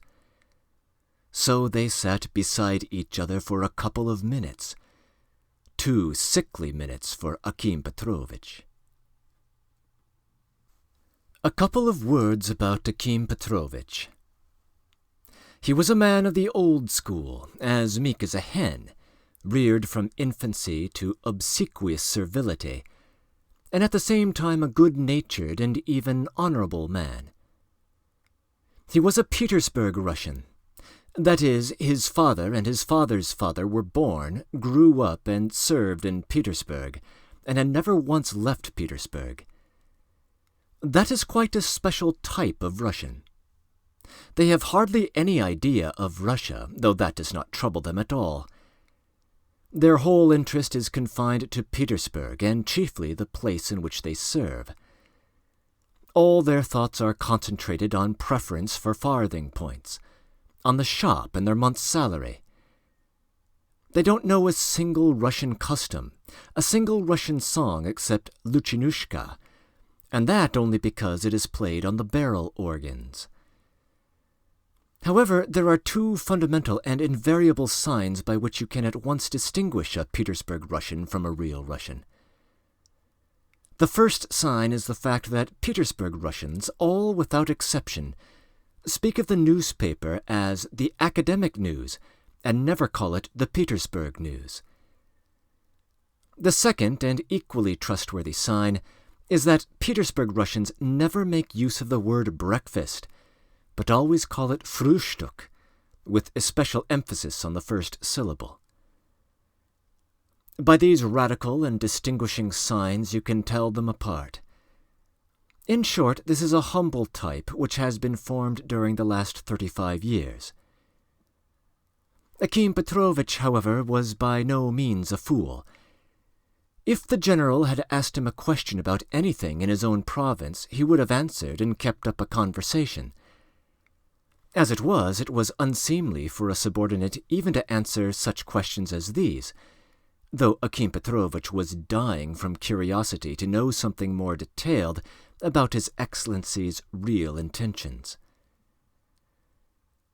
And meanwhile Ivan Ilyich sank more and more into meditation and a sort of whirl of ideas. In his absorption he sipped his glass every half-minute. Akim Petrovitch at once zealously filled it up. Both were silent.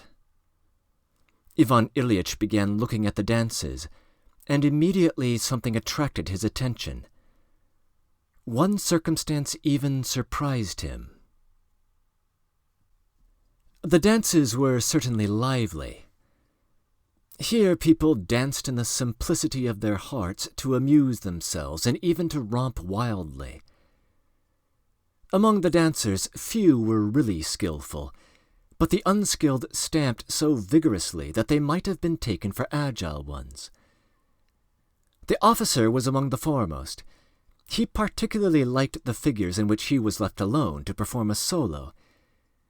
Then he performed the most marvelous capers.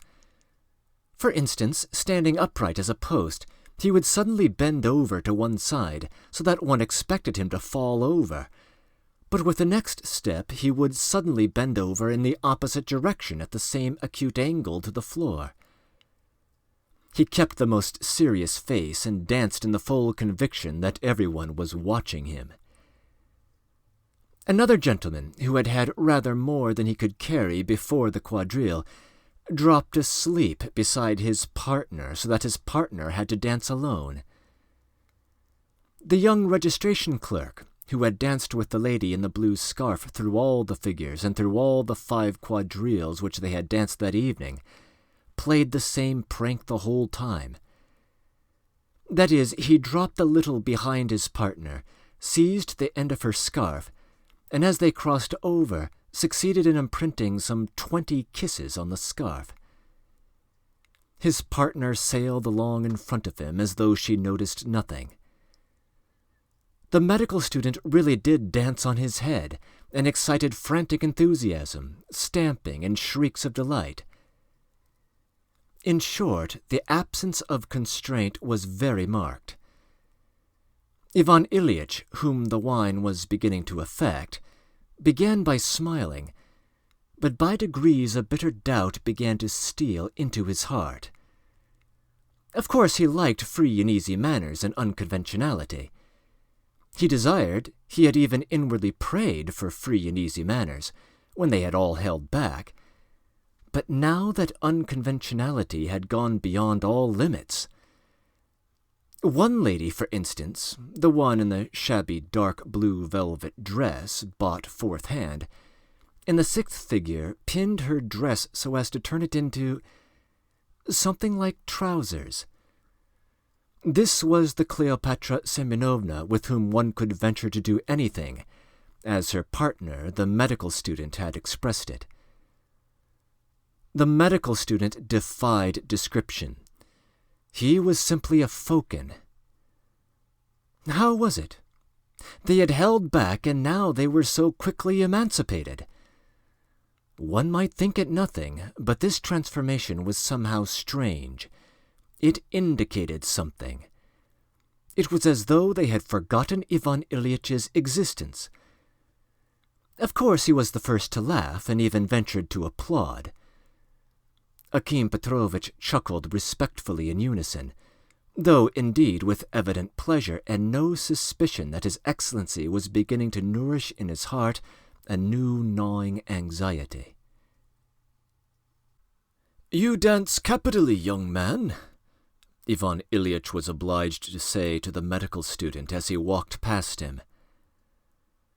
The student turned sharply towards him, made a grimace, and bringing his face close into unseemly proximity to the face of His Excellency, crowed like a cock at the top of his voice. This was too much. Ivan Ilyitch got up from the table. In spite of that, a roar of inexpressible laughter followed, for the crow was an extraordinarily good imitation, and the whole performance was utterly unexpected. Ivan Ilyitch was still standing in bewilderment, when suddenly Pseldonimov himself made his appearance, and with a bow began begging him to come to supper. His mother followed him. "Your Excellency," she said, bowing, "do us the honor, do not disdain our humble fare." I really don't know," Ivan Ilyitch was beginning. "I did not come with that idea. I meant to be going." He was, in fact, holding his hat in his hands. What is more, he had at that very moment taken an inward vow at all costs to depart at once, and on no account whatever to consent to remain. And he remained. A minute later he led the procession to the table. Pseldonimov and his mother walked in front, clearing the way for him. They made him sit down in the seat of honor, and again a bottle of champagne, opened but not begun, was set beside his plate. By way of hors d'oeuvres there were salt herrings and vodka. He put out his hand, poured out a large glass of vodka and drank it off. He had never drunk vodka before. He felt as though he were rolling down a hill, were flying, that he must stop himself, catch at something, but there was no possibility of it. His position was certainly becoming more and more eccentric. What is more, it seemed as though fate were mocking at him. God knows what had happened to him in the course of an hour or so. When he went in, he had, so to say, opened his arms to embrace all humanity, all his subordinates. And here not more than an hour had passed, and in all his aching heart he felt and knew that he hated Pseldonimov, and was cursing him, his wife, and his wedding. What was more, he saw from his face, from his eyes alone, that Pseldonimov himself hated him, that he was looking at him with eyes that almost said, "If only you would take yourself off, curse you, foisting yourself on us." All this he had read for some time in his eyes. Of course, as he sat down to table, Ivan Ilyitch would sooner have had his hand cut off than have owned, not only aloud, but even to himself, that this was really so.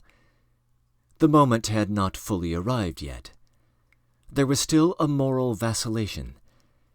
But his heart, it ached. It was clamoring for freedom, for air, for rest. Ivan Ilyitch was really too good-natured. He knew, of course, that he ought long before to have gone away. Not merely to have gone away, but to have made his escape.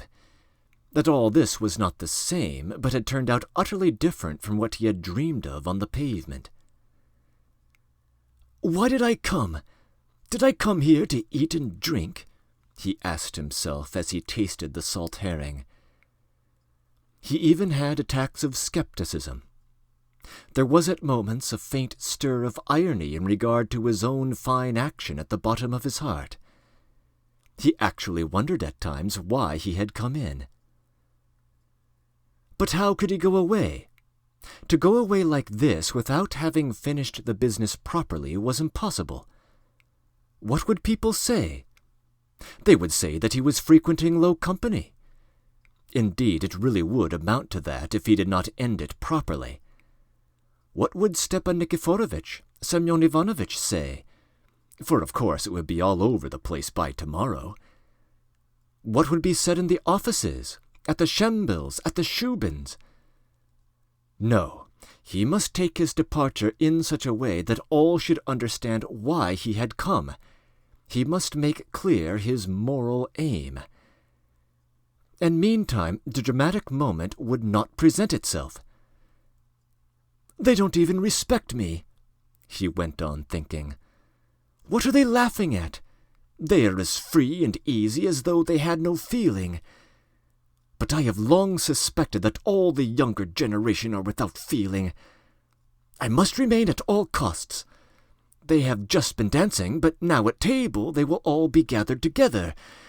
I will talk about questions, about reforms, about the greatness of Russia. I can still win their enthusiasm. Yes, perhaps nothing is yet lost. Perhaps it is always like this in reality. What should I begin upon with them to attract them? What plan can I hit upon? I am lost, simply lost. And what is it they want? What is it they require? I see they are laughing together there. Can it be at me, merciful heavens? But what is it I want? Why is it I am here? Why don't I go away? Why do I go on persisting?" He thought this, and a sort of shame, a deep, unbearable shame, rent his heart more and more intensely. But everything went on in the same way, one thing after another. Just 2 minutes after he had sat down to the table, one terrible thought overwhelmed him completely. He suddenly felt that he was horribly drunk. That is, not as he was before, but hopelessly drunk. The cause of this was the glass of vodka which he had drunk after the champagne, and which had immediately produced an effect. He was conscious, he felt in every fibre of his being that he was growing hopelessly feeble. Of course his assurance was greatly increased, but consciousness had not deserted him, and it kept crying out, "It is bad, very bad, and, in fact, utterly unseemly." Of course, his unstable, drunken reflections could not rest long on one subject. There began to be apparent, and unmistakably so, even to himself, two opposite sides. On one side there was swaggering assurance, a desire to conquer, a disdain of obstacles, and a desperate confidence that he would attain his object. The other side showed itself in the aching of his heart, and a sort of gnawing in his soul. What would they say? How would it all end? What would happen tomorrow, tomorrow, tomorrow? He had felt vaguely before that he had enemies in the company. No doubt that was because I was drunk, he thought with agonizing doubt. What was his horror when he actually, by unmistakable signs, convinced himself now that he really had enemies at the table, and that it was impossible to doubt of it. And why, he wondered. At the table there were all the 30 guests, of whom several were quite tipsy. Others were behaving with a careless and sinister independence, shouting and talking at the top of their voices, bawling out the toasts before the time, and pelting the ladies with pellets of bread. One unprepossessing personage in a greasy coat had fallen off his chair as soon as he sat down, and remained so till the end of the supper. Another one made desperate efforts to stand on the table, to propose a toast, and only the officer, who seized him by the tails of his coat, moderated his premature ardor. The supper was a pell-mell affair, although they had hired a cook who had been in the service of a general. There was the galantine, there was tongue and potatoes, there were rissoles with green peas, there was finally a goose, and last of all blancmange. Among the drinks were beer, vodka, and sherry. The only bottle of champagne was standing beside the general, which obliged him to pour it out for himself and also for Akim Petrovitch, who did not venture at supper to officiate on his own initiative. The other guests had to drink the toasts in Caucasian wine or anything else they could get. The table was made up of several tables put together, among them even a card table. It was covered with many tablecloths, amongst them one colored Yaroslav cloth. The gentlemen sat alternately with the ladies. Pseldonimov's mother would not sit down to the table. She bustled about and supervised. But another sinister female figure, who had not shown herself till then, appeared on the scene, wearing a reddish silk dress with a very high cap on her head and a bandage round her face for toothache. It appeared that this was the bride's mother, who had at last consented to emerge from a back room for supper. She had refused to appear till then owing to her implacable hostility to Pseldonimov's mother, but to that we will refer later. This lady looked spitefully, even sarcastically at the general, and evidently did not wish to be presented to him. To Ivan Ilyitch this figure appeared suspicious in the extreme.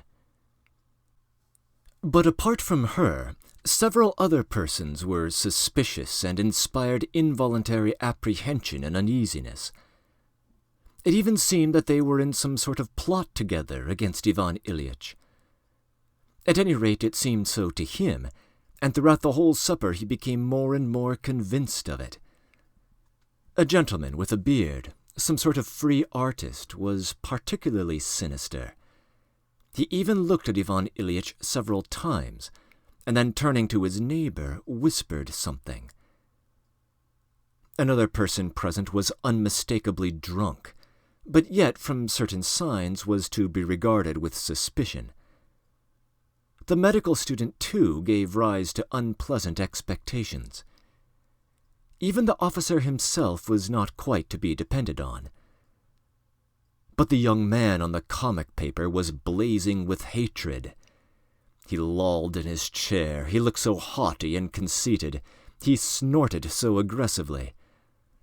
And though the rest of the guests took absolutely no notice of the young journalist, who had contributed only 4 wretched poems to the Firebrand, and had consequently become a liberal, and evidently indeed disliked him, yet when a pellet of bread aimed in his direction fell near Ivan Ilyitch, he was ready to stake his head that it had been thrown by no other than the young man in question. All this, of course, had a pitiable effect on him. Another observation was particularly unpleasant. Ivan Ilyitch became aware that he was beginning to articulate indistinctly and with difficulty, that he was longing to say a great deal, but that his tongue refused to obey him. And then he suddenly seemed to forget himself, and worst of all, he would suddenly burst into a loud guffaw of laughter, apropos of nothing. This inclination quickly passed off after a glass of champagne, which Ivan Ilyitch had not meant to drink, though he had poured it out and suddenly drunk it quite by accident. After that glass he felt at once almost inclined to cry. He felt that he was sinking into a most peculiar state of sentimentality. He began to be again filled with love. He loved everyone, even Pseldonimov, even the young man on the comic paper. He suddenly longed to embrace all of them, to forget everything and to be reconciled.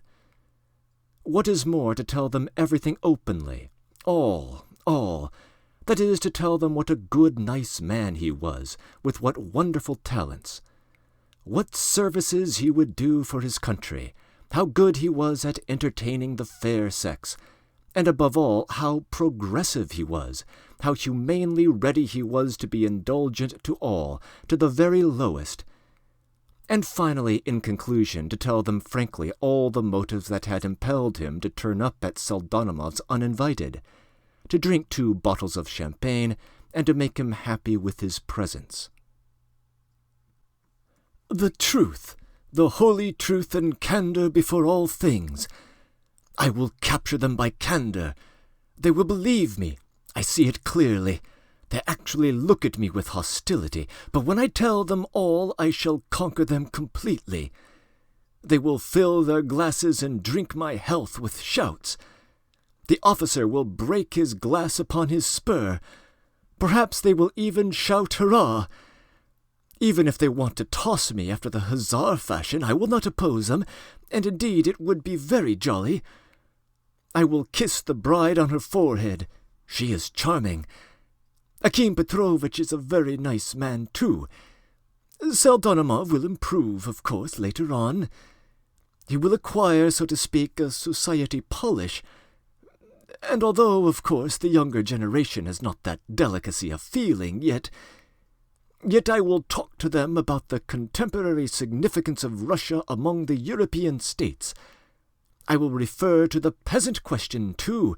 Yes, and they will all like me, and I shall leave with glory. These dreams were, of course, extremely agreeable, but what was unpleasant was that in the midst of these roseate anticipations, Ivan Ilyitch suddenly discovered in himself another unexpected propensity. That was to spit. Anyway, saliva began running from his mouth apart from any will of his own. He observed this on Akim Petrovitch, whose cheek he spluttered upon, and who sat not daring to wipe it off from respectfulness.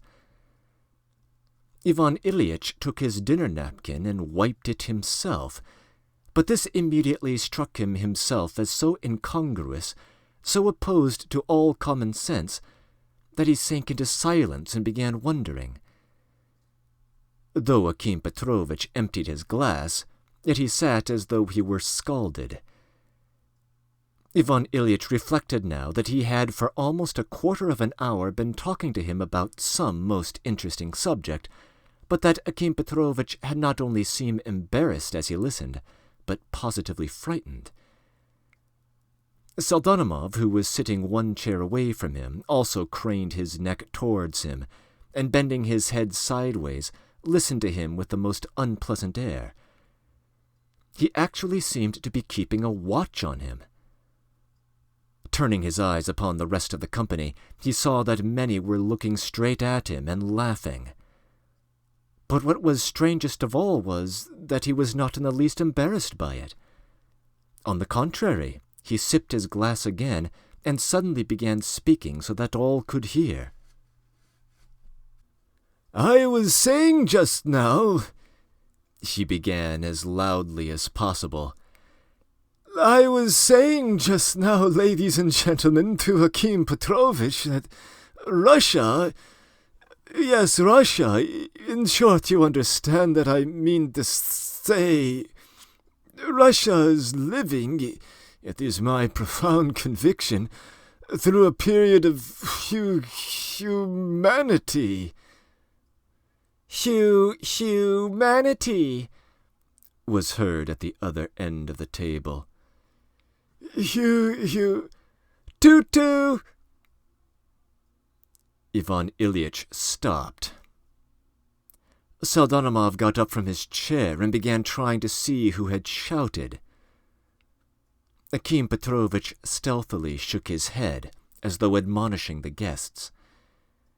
Ivan Ilyitch saw this distinctly, but in his confusion said nothing. "Humanity," he continued obstinately. "And this evening, and only this evening, I said to Stepan Nikiforovitch, yes, that the regeneration, so to speak, of things—" "Your Excellency!" was heard a loud exclamation at the other end of the table. "What is your pleasure?" answered Ivan Ilyitch, pulled up short and trying to distinguish who had called to him. "Nothing at all, Your Excellency. I was carried away. Continue. Continue," the voice was heard again. Ivan Ilyitch felt upset. "The regeneration, so to speak, of those same things." "Your Excellency!" the voice shouted again. "What do you want?" "How do you do?" This time Ivan Ilyitch could not restrain himself. He broke off his speech and turned to the assailant who had disturbed the general harmony. He was a very young lad, still at school, who had taken more than a drop too much, and was an object of great suspicion to the general. He had been shouting for a long time past, and had even broken a glass and 2 plates, maintaining that this was the proper thing to do at a wedding. At the moment when Ivan Ilyitch turned towards him, the officer was beginning to pitch into the noisy youngster. "What are you about? Why are you yelling? We shall turn you out, that's what we shall do." "I don't mean you, Your Excellency. I don't mean you." "Continue," cried the hilarious schoolboy, lolling back in his chair. "Continue, I am listening. I am very, very, very much pleased with you. Praiseworthy, praiseworthy." "The wretched boy is drunk," said Pseldonimov in a whisper. "I see that he is drunk, but—" "I was just telling a very amusing anecdote, Your Excellency," began the officer, "about a lieutenant in our company who was talking just like that to his superior officers. So this young man is imitating him now. To every word of his superior officers he said, 'Praiseworthy, praiseworthy.' He was turned out of the army 10 years ago on account of it." "What lieutenant was that?" In our company, Your Excellency, he went out of his mind over the word praiseworthy. At first they tried gentle methods, then they put him under arrest. His commanding officer admonished him in the most fatherly way, and he answered, "Praiseworthy, praiseworthy." And strange to say, the officer was a fine-looking man, over 6 feet. They meant to court-martial him, but then they perceived that he was mad. "So, a schoolboy. The schoolboy's prank need not be taken seriously. For my part, I am ready to overlook it." "They held a medical inquiry, Your Excellency." "Upon my word, but he was alive, wasn't he? What, did they dissect him?" A loud and almost universal roar of laughter resounded among the guests, who had till then behaved with decorum.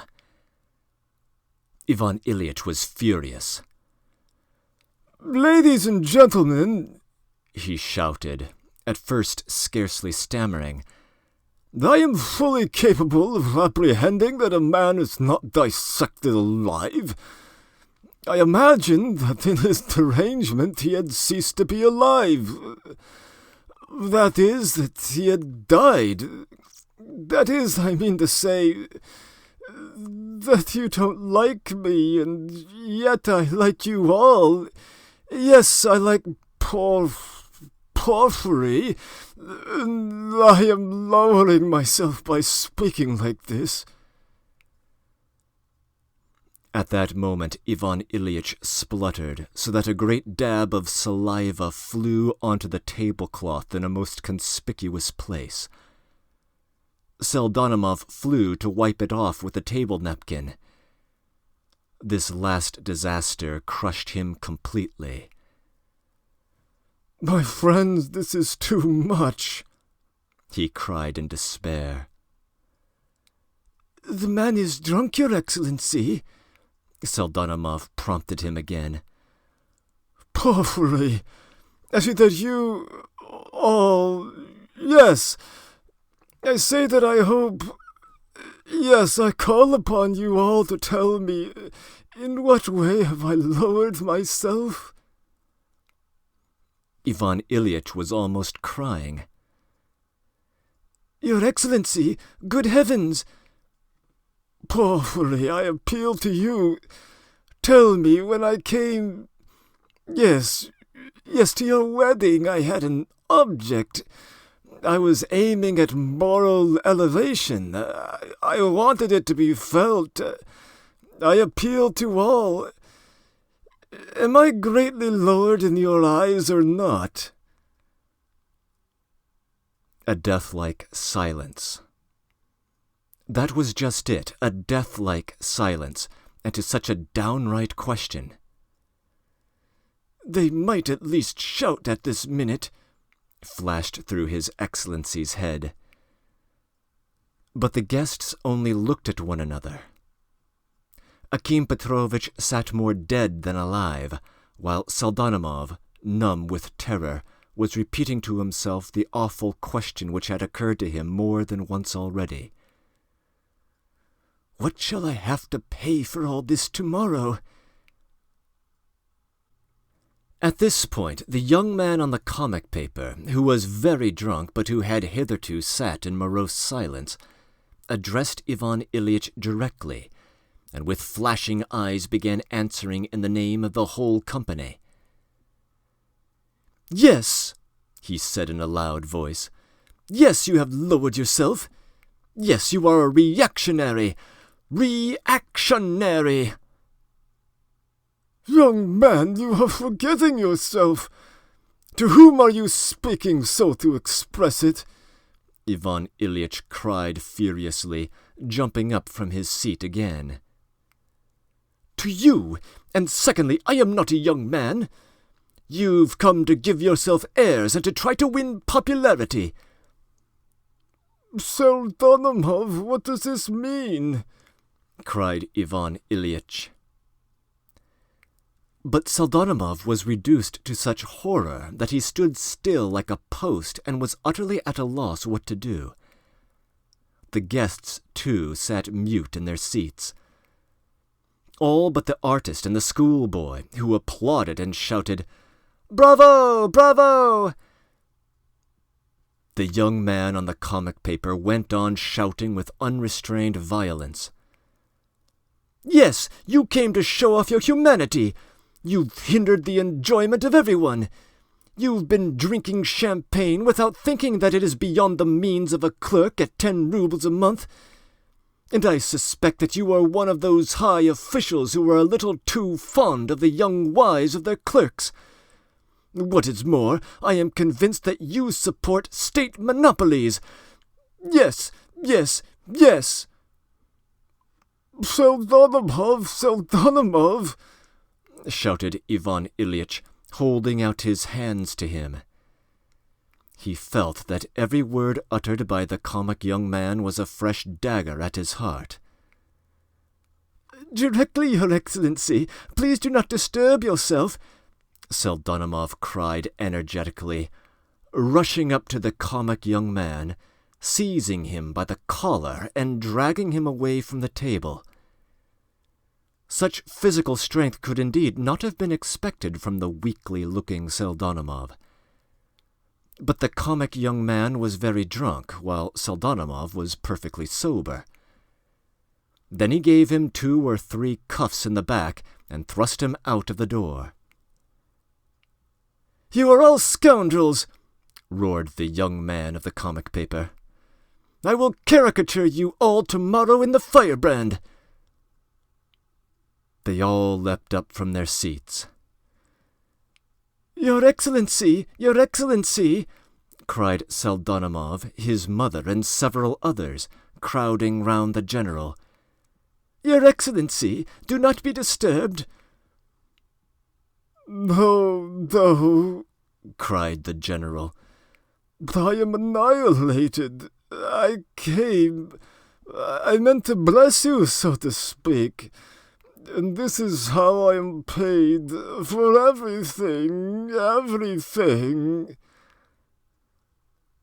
He sank onto a chair as though unconscious, laid both his arms on the table, and bowed his head over them, straight into a plate of blancmange. There is no need to describe the general horror. A minute later he got up, evidently meaning to go out, gave a lurch, stumbled against the leg of a chair, fell full length on the floor, and snored. This is what is apt to happen to men who don't drink when they accidentally take a glass too much. They preserve their consciousness to the last point, to the last minute, and then fall to the ground as though struck down. Ivan Ilyich lay on the floor absolutely unconscious. Pseldonimov clutched at his hair and sat as though petrified in that position. The guests made haste to depart, commenting each in his own way on the incident. It was about 3 o'clock in the morning. The worst of it was that Pseldonimov's circumstances were far worse than could have been imagined, in spite of the unattractiveness of his present surroundings.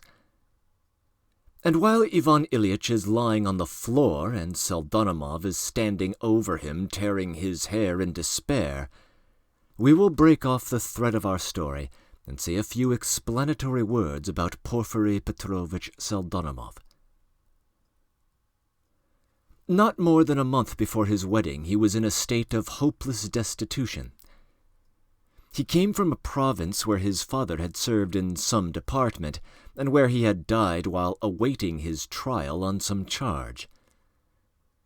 When 5 months before his wedding, Pseldonimov, who had been in hopeless misery in Petersburg for a whole year before, got his berth at 10 rubles a month, he revived both physically and mentally.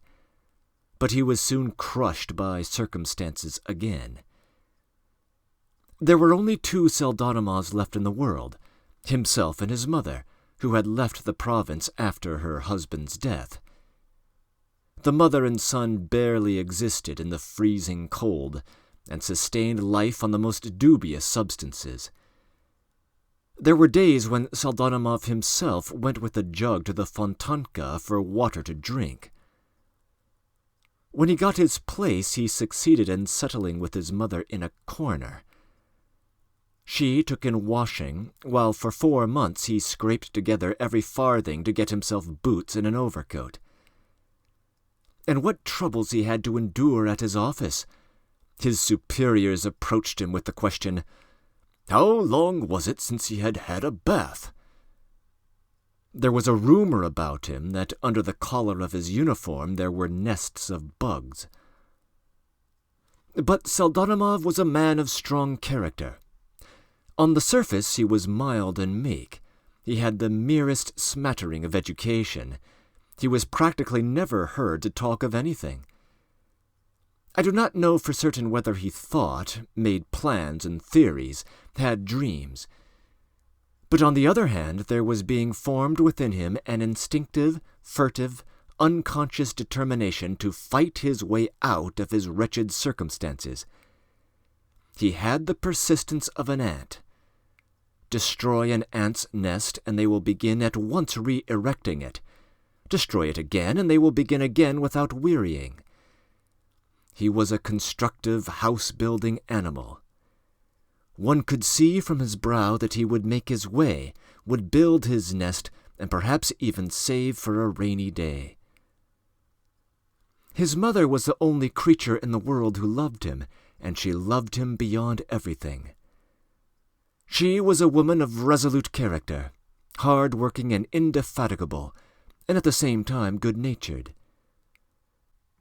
So perhaps they might have lived in their corner for 5 or 6 years till their circumstances changed, if they had not come across the retired titular councillor Mlekopetaev, who had been a clerk in the treasury and had served at one time in the provinces, but had latterly settled in Petersburg and had established himself there with his family. He knew Pseldonimov, and had at one time been under some obligation to his father. He had a little money, not a large sum, of course, but there it was. How much it was no one knew, not his wife, nor his elder daughter, nor his relations. He had 2 daughters, and as he was an awful bully, a drunkard, a domestic tyrant, and in addition to that an invalid, he took it into his head one day to marry one of his daughters to Pseldonimov. "I knew his father," he would say. "He was a good fellow, and his son will be a good fellow." Mlekopetaev did exactly as he liked. His word was law. He was a very queer bully. For the most part he spent his time sitting in an armchair, having lost the use of his legs from some disease, which did not, however, prevent him from drinking vodka. For days together he would be drinking and swearing. He was an ill-natured man. He always wanted to have someone whom he could be continually tormenting. And for that purpose he kept several distant relations. His sister, a sickly and peevish woman, 2 of his wife's sisters, also ill-natured and very free with their tongues, and his old aunt, who had through some accident a broken rib. He kept another dependent also, a Russianized German, for the sake of her talent for entertaining him with stories from the Arabian Nights. His sole gratification consisted in jeering at all these unfortunate women and abusing them every minute with all his energies, though the latter, not excepting his wife, who had been born with a toothache, dared not utter a word in his presence. He set them at loggerheads at one another, inventing and fostering spiteful backbiting and dissensions among them, and then laughed and rejoiced, seeing how they were ready to tear one another to pieces. He was very much delighted when his elder daughter, who had lived in great poverty for 10 years with her husband, an officer of some sort, was at last left a widow, came to live with him with 3 little sickly children. He could not endure her children, but as her arrival had increased the material upon which he could work his daily experiments, the old man was very much pleased. All these ill-natured women and sickly children, together with their tormentor, were crowded together in a wooden house on Petersburg side, and did not get enough to eat because the old man was stingy and gave out to them money a farthing at a time, though he did not grudge himself vodka. They did not get enough sleep because the old man suffered from sleeplessness and insisted on being amused. In short, they were all in misery and cursed their fate. It was at that time that Mlekopetaev's eye fell on Pseldonimov. He was struck by his long nose and submissive air. His weakly and unprepossessing younger daughter had just reached the age of 17. Though she had at one time attended a German school, she had acquired scarcely anything but the alphabet. Then she grew up rickety and anemic in fear of her crippled drunken father's crutch, in a bedlam of domestic backbiting, eavesdropping, and scolding. She had never had any friends or any brains. She had for a long time been eager to be married. In company she sat mute, but at home with her mother and the women of the household she was spiteful and cantankerous. She was particularly fond of pinching and smacking her sister's children, telling tales of their pilfering bread and sugar, and this led to endless and implacable strife with her elder sister. Her old father himself offered her to Pseldonimov.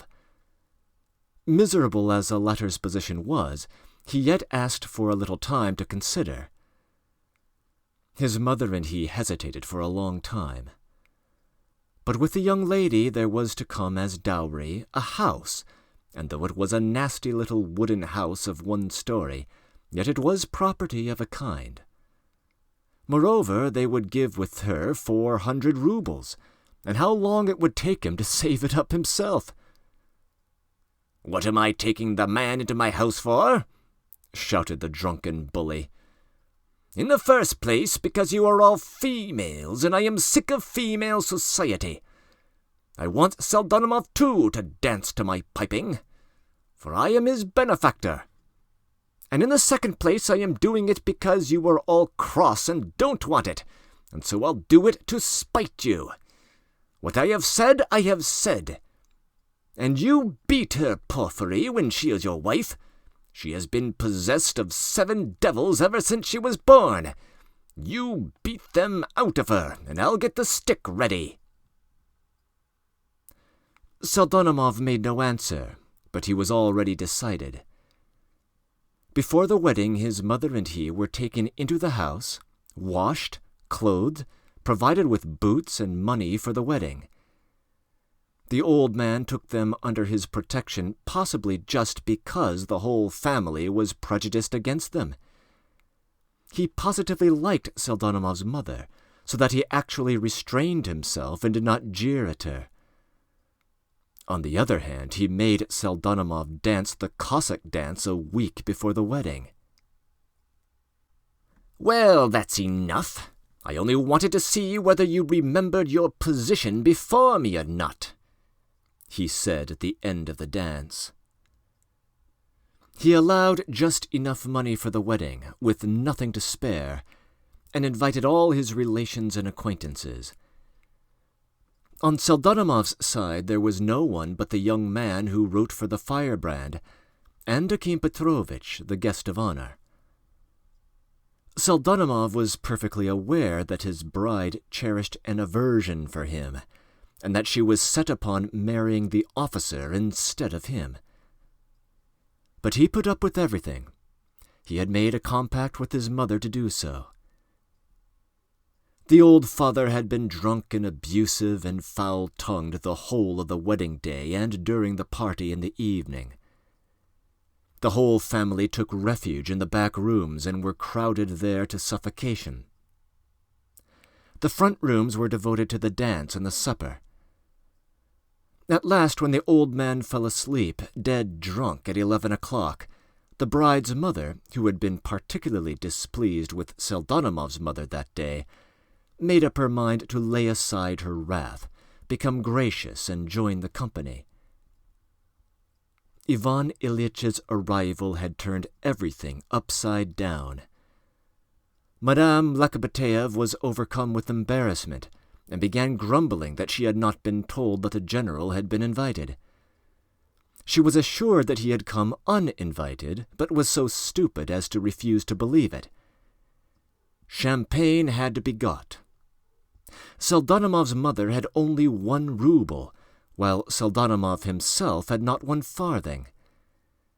He had to grovel before his ill-natured mother-in-law to beg for the money for 1 bottle and then for another. They pleaded for the sake of his future position in the service, for his career. They tried to persuade her. She did at last give from her own purse, but she forced Pseldonimov to swallow such a cupful of gall and bitterness that more than once he ran into the room where the nuptial couch had been prepared, and madly clutching at his hair and trembling all over with impotent rage, he buried his head in the bed destined for the joys of paradise. No, indeed, Ivan Ilyitch had no notion of the price paid for the 2 bottles of Jackson he had drunk that evening.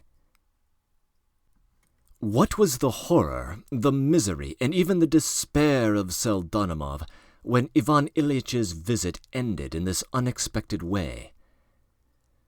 He had a prospect again of no end of misery, and perhaps a night of tears and outcries from his peevish bride, and upbraidings from her unreasonable relations. Even apart from this, his head ached already, and there was dizziness and mist before his eyes. And here Ivan Ilyitch needed looking after. At 3 o'clock at night he had to hunt for a doctor or a carriage to take him home, and a carriage it must be, for it would be impossible to let an ordinary cabby take him home in that condition. And where could he get the money even for a carriage? Madame Lakabateyev, furious that the general had not addressed 2 words to her and had not even looked at her at supper, declared that she had not a farthing. Possibly she really had not a farthing. Where could he get it? What was he to do? Yes, indeed, he had good cause to tear his hair. Meanwhile, Ivan Ilyitch was moved to a little leather sofa that stood in the dining-room. While they were clearing the tables and putting them away, Pseldonimov was rushing all over the place to borrow money. He even tried to get it from the servants, but it appeared that nobody had any. He even ventured to trouble Akim Petrovitch, who had stayed after the other guests. But good-natured as he was, the latter was reduced to such bewilderment and even alarm at the mention of money that he uttered the most unexpected and foolish phrases. "Another time, with pleasure," he muttered. "But now, you really must excuse me." And taking his cap, he ran as fast as he could out of the house. Only the good-natured youth who had talked about the dream book was any use at all, and even that came to nothing. He, too, stayed after the others, showing genuine sympathy with Pseldonimov's misfortunes. At last Pseldonimov, together with his mother and the young man, decided in consultation not to send for a doctor, but rather to fetch a carriage and take the invalid home, and meantime to try certain domestic remedies till the carriage arrived, such as moistening his temples and his head with cold water, putting ice on his head, and so on. Pseldonimov's mother undertook this task. The friendly youth flew off in search of a carriage. As there were not even ordinary cabs to be found on the Petersburg side at that hour, he went off to some livery stables at a distance to wake up the coachman. They began bargaining and declared that 5 rubles would be little to ask for a carriage at that time of night. They agreed to come, however, for 3. When at last, just before 5 o'clock, the young man arrived at Pseldonimov's with the carriage, they had changed their minds. It appeared that Ivan Ilyitch, who was still unconscious, had become so seriously unwell, was moaning and tossing so terribly, that to move him and take him home in such a condition was impossible and actually unsafe. "What will it lead to next?" said Pseldonimov, utterly disheartened. What was to be done? A new problem arose. If the invalid remained in the house, where should he be moved, and where could they put him? There were only 2 bedsteads in the house, one large double bed in which old Mlekopetayev and his wife slept, and another double bed of imitation walnut which had just been purchased and was destined for the newly married couple. All the other inhabitants of the house slept on the floor side by side on feather beds, for the most part in bad condition and stuffy, anything but presentable, in fact, and even of these the supply was insufficient. There was not one to spare. Where could the invalid be put?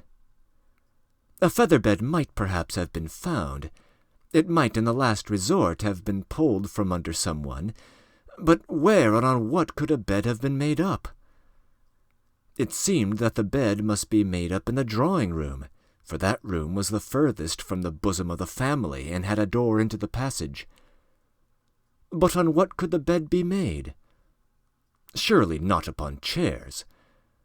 We all know that beds can only be made up on chairs for schoolboys when they come home for the weekend, and it would be terribly lacking in respect to make up a bed in that way for a personage like Ivan Ilyitch. What would be said next morning when he found himself lying on chairs? Pseldonimov would not hear of that. The only alternative was to put him on the bridal couch. This bridal couch, as we have mentioned already, was in a little room that opened out of the dining room. On the bedstead was a double mattress, actually newly bought first-hand, clean sheets, 4 pillows in pink calico covered with frilled muslin cases. The quilt was of pink satin, and it was quilted in patterns. Muslin curtains hung down from a golden ring overhead. In fact, it was all just as it should be, and the guests who had all visited the bridal chamber had admired the decoration of it. Though the bride could not endure Pseldonimov, she had several times in the course of the evening run in to have a look at it on the sly. What was her indignation, her wrath, when she learned that they meant to move an invalid, suffering from something not unlike a mild attack of cholera, to her bridal couch. The bride's mother took her part, broke into abuse, and vowed she would complain to her husband next day. But Pseldonimov asserted himself and insisted. Ivan Ilyitch was moved into the bridal chamber, and a bed was made up on chairs for the young people. The bride whimpered, would have liked to pinch him, but dared not disobey. Her papa had a crutch with which she was very familiar, and she knew that her papa would call her to account next day. To console her, they carried the pink satin quilt and the pillows and muslin cases into the drawing-room. At that moment the youth arrived with the carriage, and was horribly alarmed that the carriage was not wanted. He was left to pay for it himself, and he never had as much as a 10-kopeck piece. Pseldonimov explained that he was utterly bankrupt. They tried to parley with the driver, but he began to be noisy and even to batter on the shutters. How it ended I don't know exactly. I believe the youth was carried off to Pesky by way of a hostage to 4th Rozdensky Street, where he hoped to rouse a student who was spending the night at a friend's, and to try whether he had any money. It was going on for 6 o'clock in the morning when the young people were left alone and shut up in the drawing-room. Pseldonimov's mother spent the whole night by the bedside of the sufferer. She installed herself on a rug on the floor and covered herself with an old coat, but could not sleep because she had to get up every minute. Ivan Ilyitch had a terrible attack of colic. Madame Pseldonimov, a woman of courage and greatness of soul, undressed him with her own hands, took off all his things, looked after him as if he were her own son, and spent the whole night carrying basins, etc., from the bedroom across the passage and bringing them back again empty. And yet the misfortunes of that night were not yet over. Not more than 10 minutes after the young people had been shut up alone in the drawing-room, a piercing shriek was suddenly heard. Not a cry of joy, but a shriek of the most sinister kind. The screams were followed by a noise, a crash as though of the falling of chairs, and instantly there burst into the still dark room a perfect crowd of exclaiming and frightened women, attired in every kind of déshabillé. These women were the bride's mother, her elder sister, abandoning for the moment the sick children, and her 3 aunts. Even the one with the broken rib dragged herself in. Even the cook was there, and the German lady who told stories, whose own feather bed, the best in the house and her only property, had been forcibly dragged from under her for the young couple, trailed in together with the others. All these respectable and sharp-eyed ladies had, a quarter of an hour before, made their way on tiptoe from the kitchen across the passage, and were listening in the anteroom, devoured by unaccountable curiosity. Meanwhile, someone lighted a candle, and a surprising spectacle met the eyes of all. The chairs, supporting the broad feather bed only at the sides, had parted under the weight, and the feather bed had fallen between them on the floor. The bride was sobbing with anger. This time she was mortally offended. Pseldonimov, morally shattered, stood like a criminal caught in a crime. He did not even attempt to defend himself. Shrieks and exclamations sounded on all sides. Pseldonimov's mother ran up at the noise, but the bride's mamma on this occasion got the upper hand. She began by showering strange and for the most part quite undeserved reproaches, such as, "A nice husband you are after this! What are you good for after such a disgrace?" and so on, and at last carried her daughter away from her husband, undertaking to bear the full responsibility for doing so with her ferocious husband, who would demand an explanation.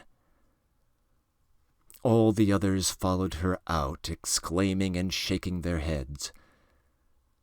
No one remained with Pseldonimov except his mother, who tried to comfort him. But he sent her away at once. He was beyond consolation. He made his way to the sofa and sat down in the most gloomy confusion of mind, just as he was, barefooted and in nothing but his night attire. His thoughts whirled in a tangled crisscross in his mind.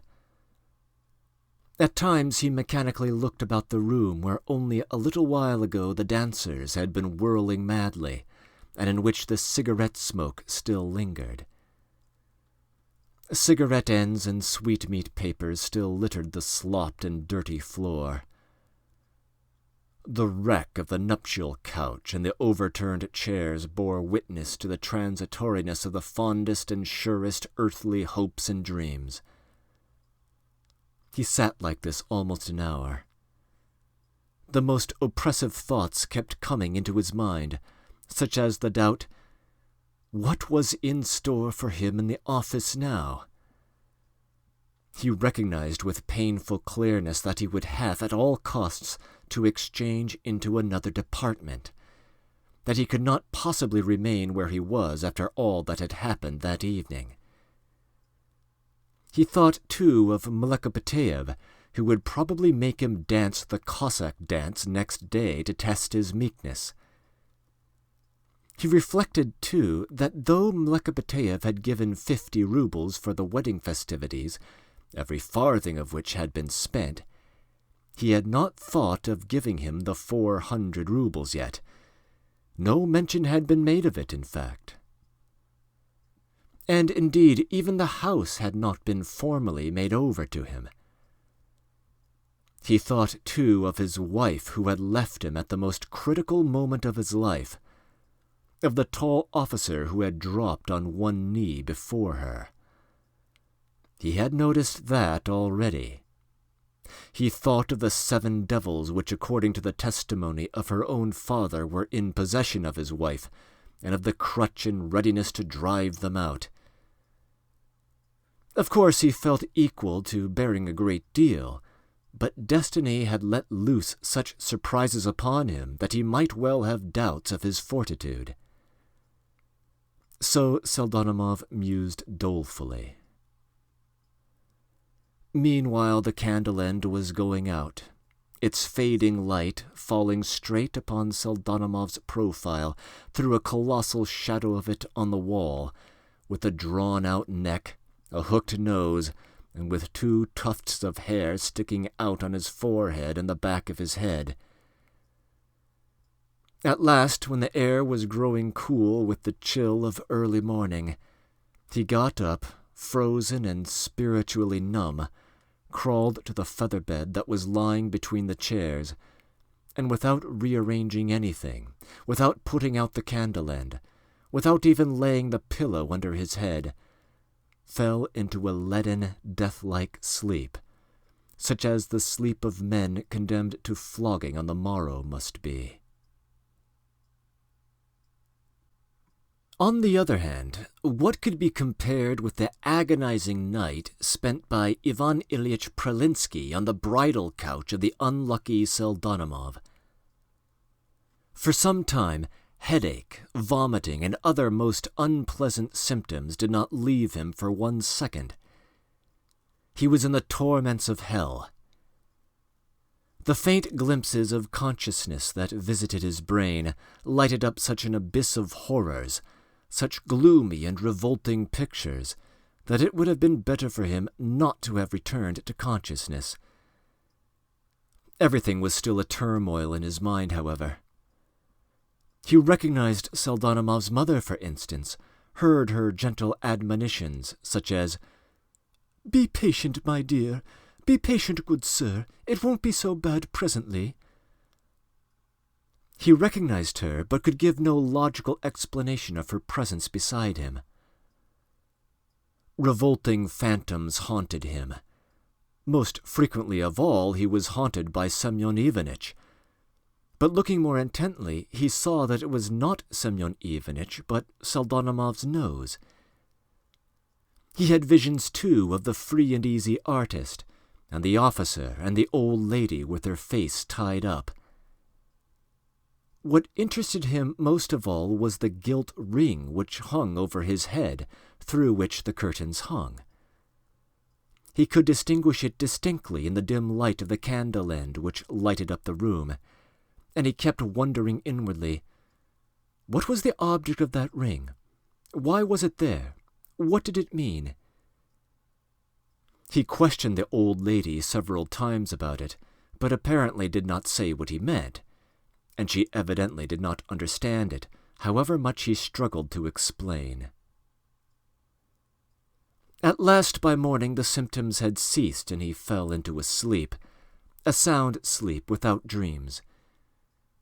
He slept about an hour, and when he woke he was almost completely conscious, with an insufferable headache, and a disgusting taste in his mouth and on his tongue, which seemed turned into a piece of cloth. He sat up in the bed, looked about him, and pondered. The pale light of morning, peeping through the cracks of the shutters in a narrow streak, quivered on the wall. It was about 7 o'clock in the morning.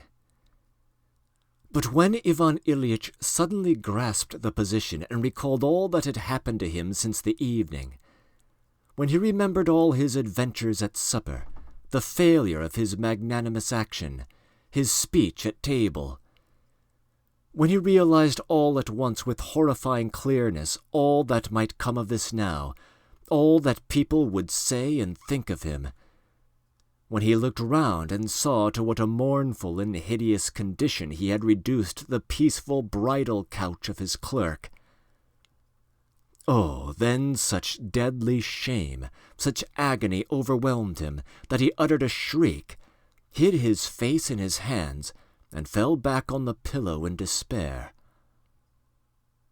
A minute later he jumped out of bed, saw his clothes carefully folded and brushed on a chair beside him, and seizing them, and as quickly as he could, in desperate haste began putting them on, looking round and seeming terribly frightened at something.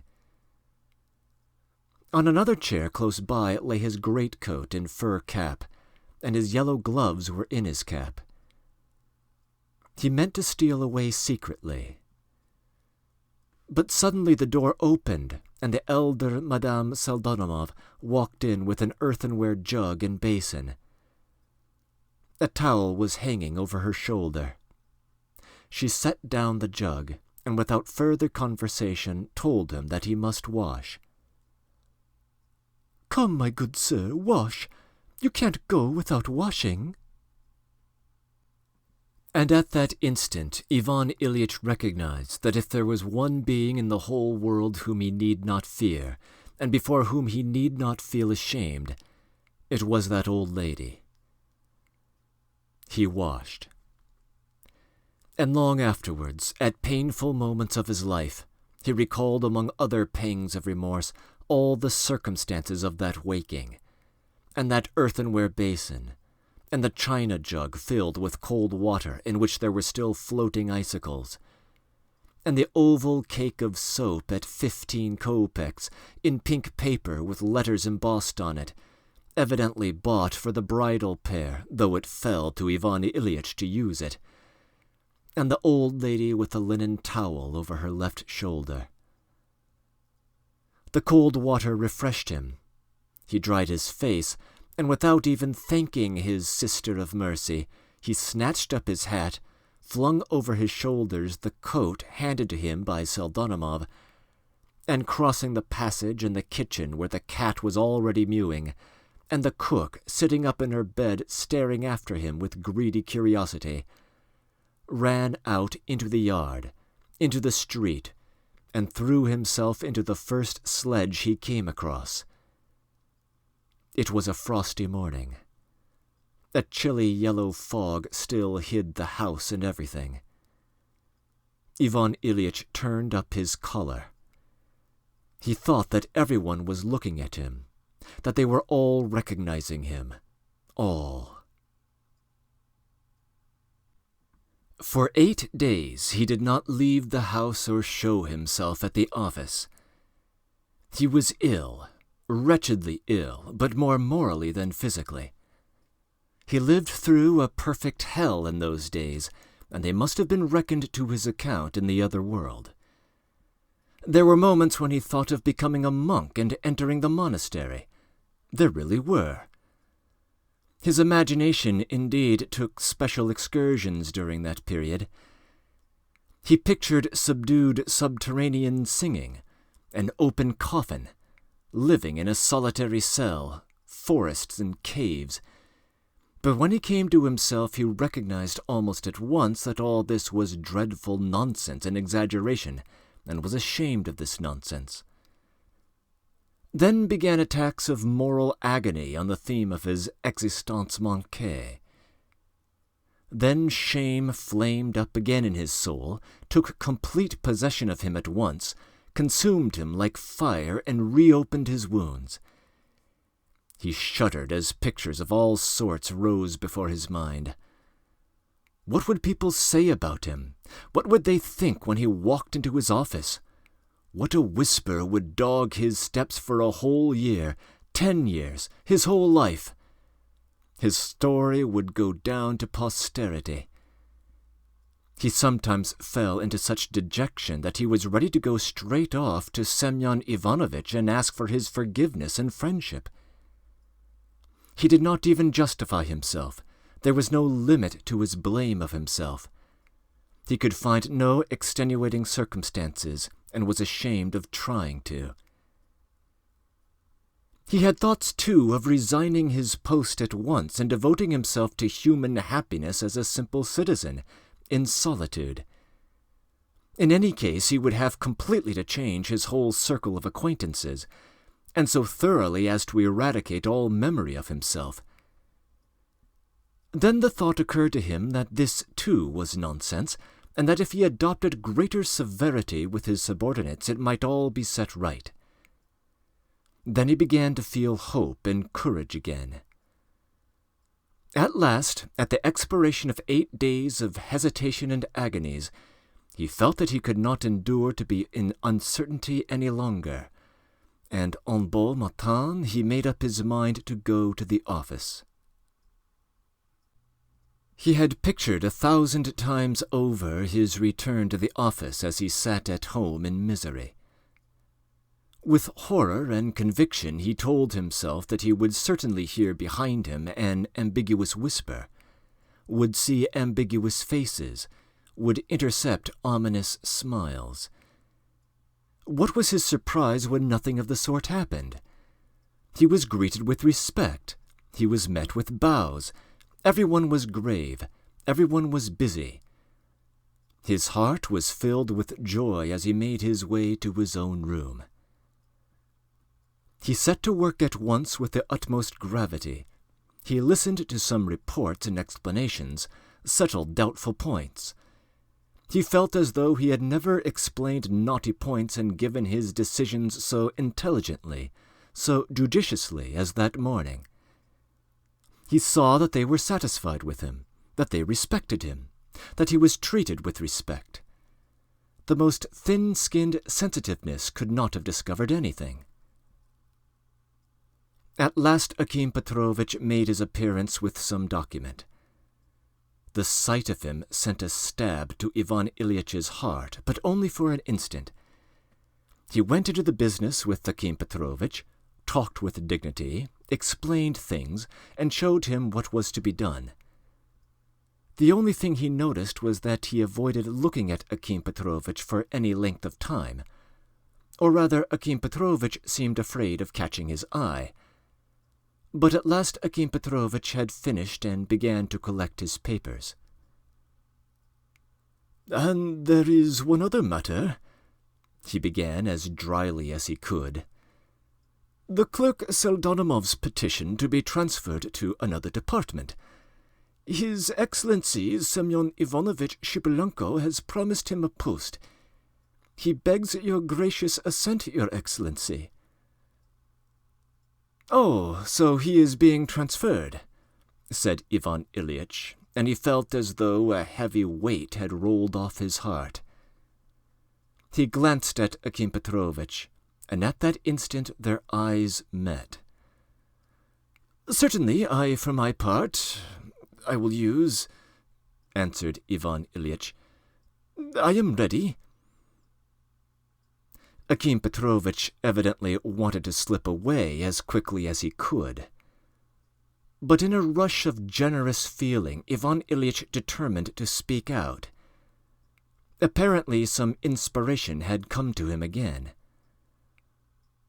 "Tell him," he began, bending a candid glance full of profound meaning on Akim Petrovitch. "Tell Pseldonimov that I feel no ill will. No, I do not. That on the contrary, I am ready to forget all that is past, to forget it all." But all at once Ivan Ilyitch broke off, looking with wonder at the strange behavior of Akim Petrovitch, who suddenly seemed transformed from a sensible person into a fearful fool. Instead of listening and hearing Ivan Ilyitch to the end, he suddenly flushed crimson in the silliest way, began with positively unseemly haste making strange little bows, and at the same time edging towards the door. His whole appearance betrayed a desire to sink through the floor, or more accurately, to get back to his table as quickly as possible. Ivan Ilyich, left alone, got up from his chair in confusion. He looked in the looking-glass without noticing his face. "No, severity, severity, and nothing but severity," he whispered almost unconsciously. And suddenly a vivid flush overspread his face. He felt suddenly more ashamed, more weighed down than he had been in the most insufferable moments of his 8 days of tribulation. "I did break down," he said to himself, and sank helplessly into his chair.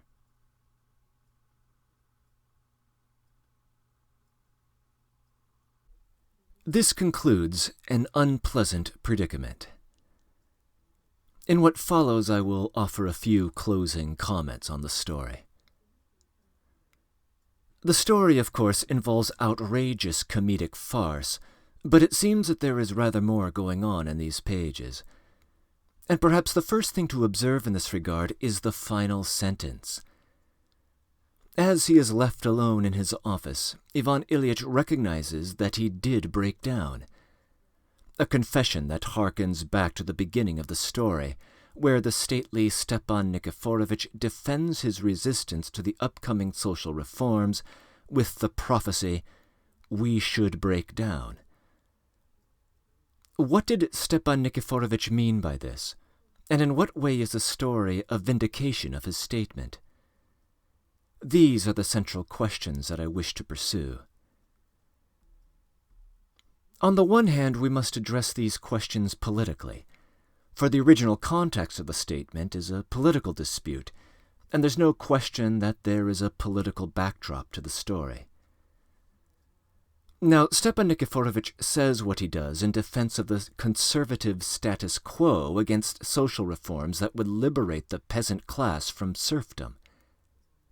There is no way that Dostoevsky would want to vindicate that position.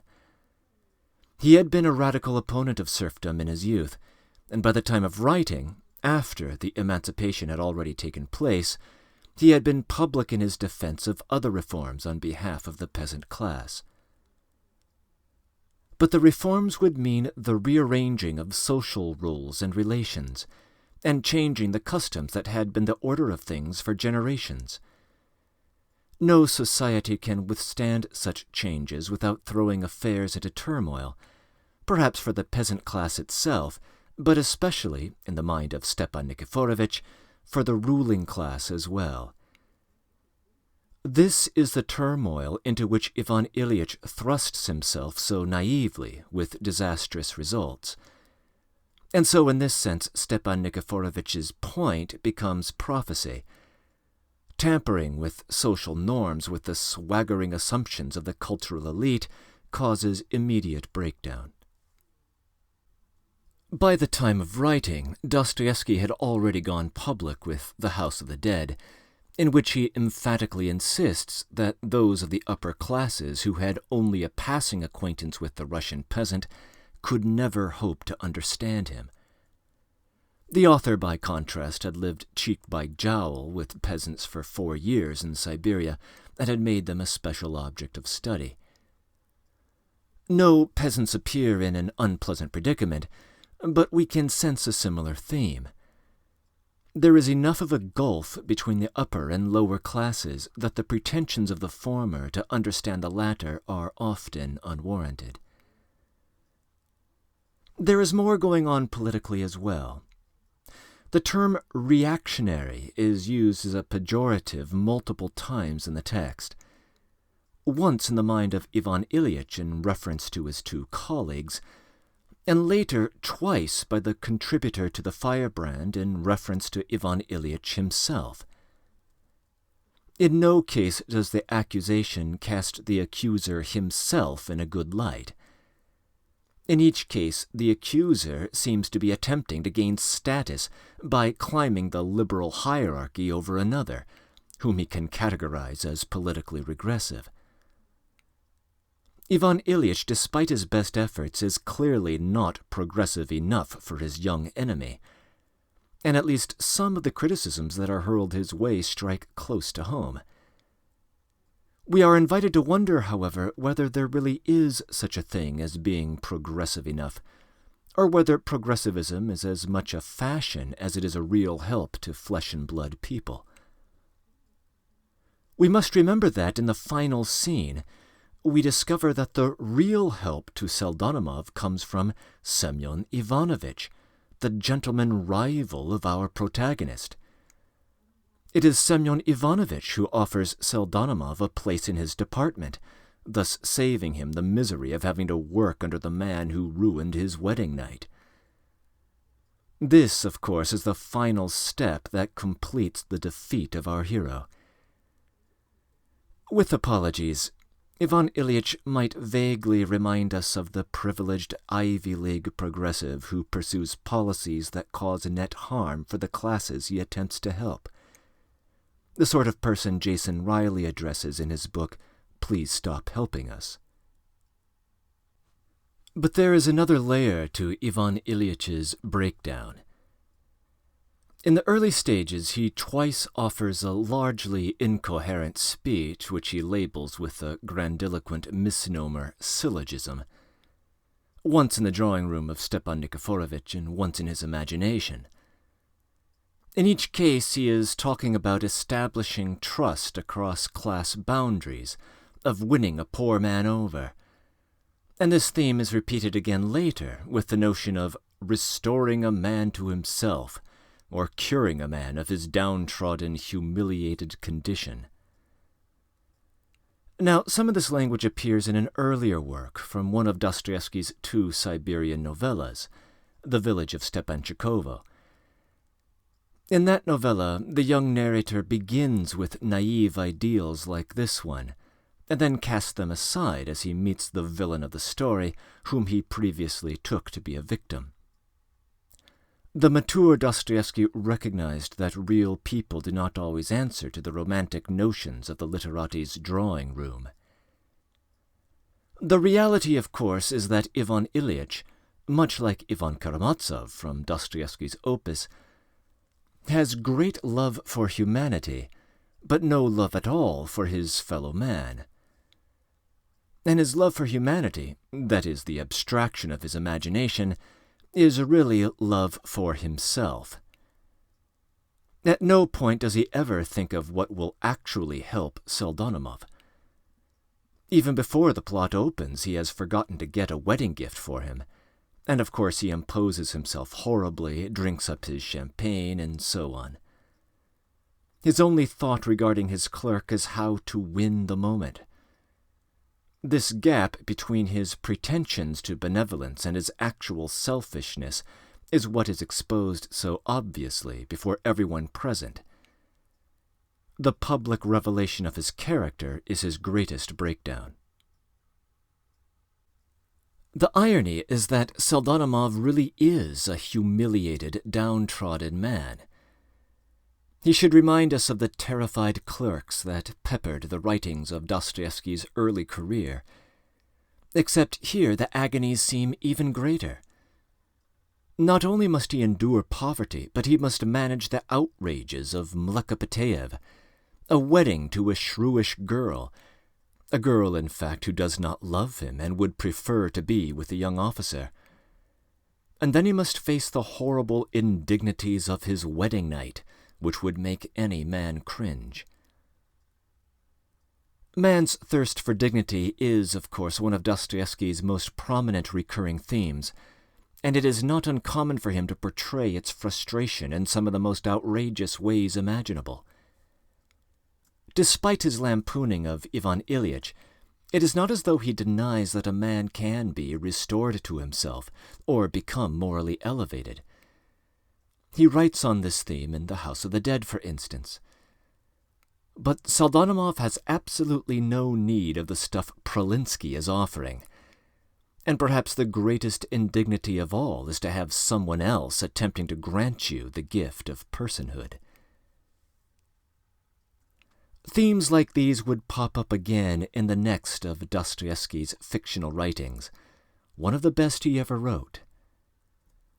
Notes from Underground is vastly different tonally from the current story, and it is substantially more complicated in its content. There is, however, some thematic overlap. Indeed, the idea of elevating a person morally comes up in a poem by Nekrasov that is cited in the text, a poem dedicated to a prostitute whom Nekrasov took upon himself to rescue. Notes from Underground already has an excellent LibriVox audio recording available on YouTube. However, the density of its content might justify a Let's Read treatment. If I'm feeling ambitious, I might just tackle that novella next. But the current Let's Read is at an end. Per usual, if you find these comments to be inaccurate or incomplete, I welcome you to improve upon them in the comments section below. I thank you for listening, and I hope you enjoyed the experience.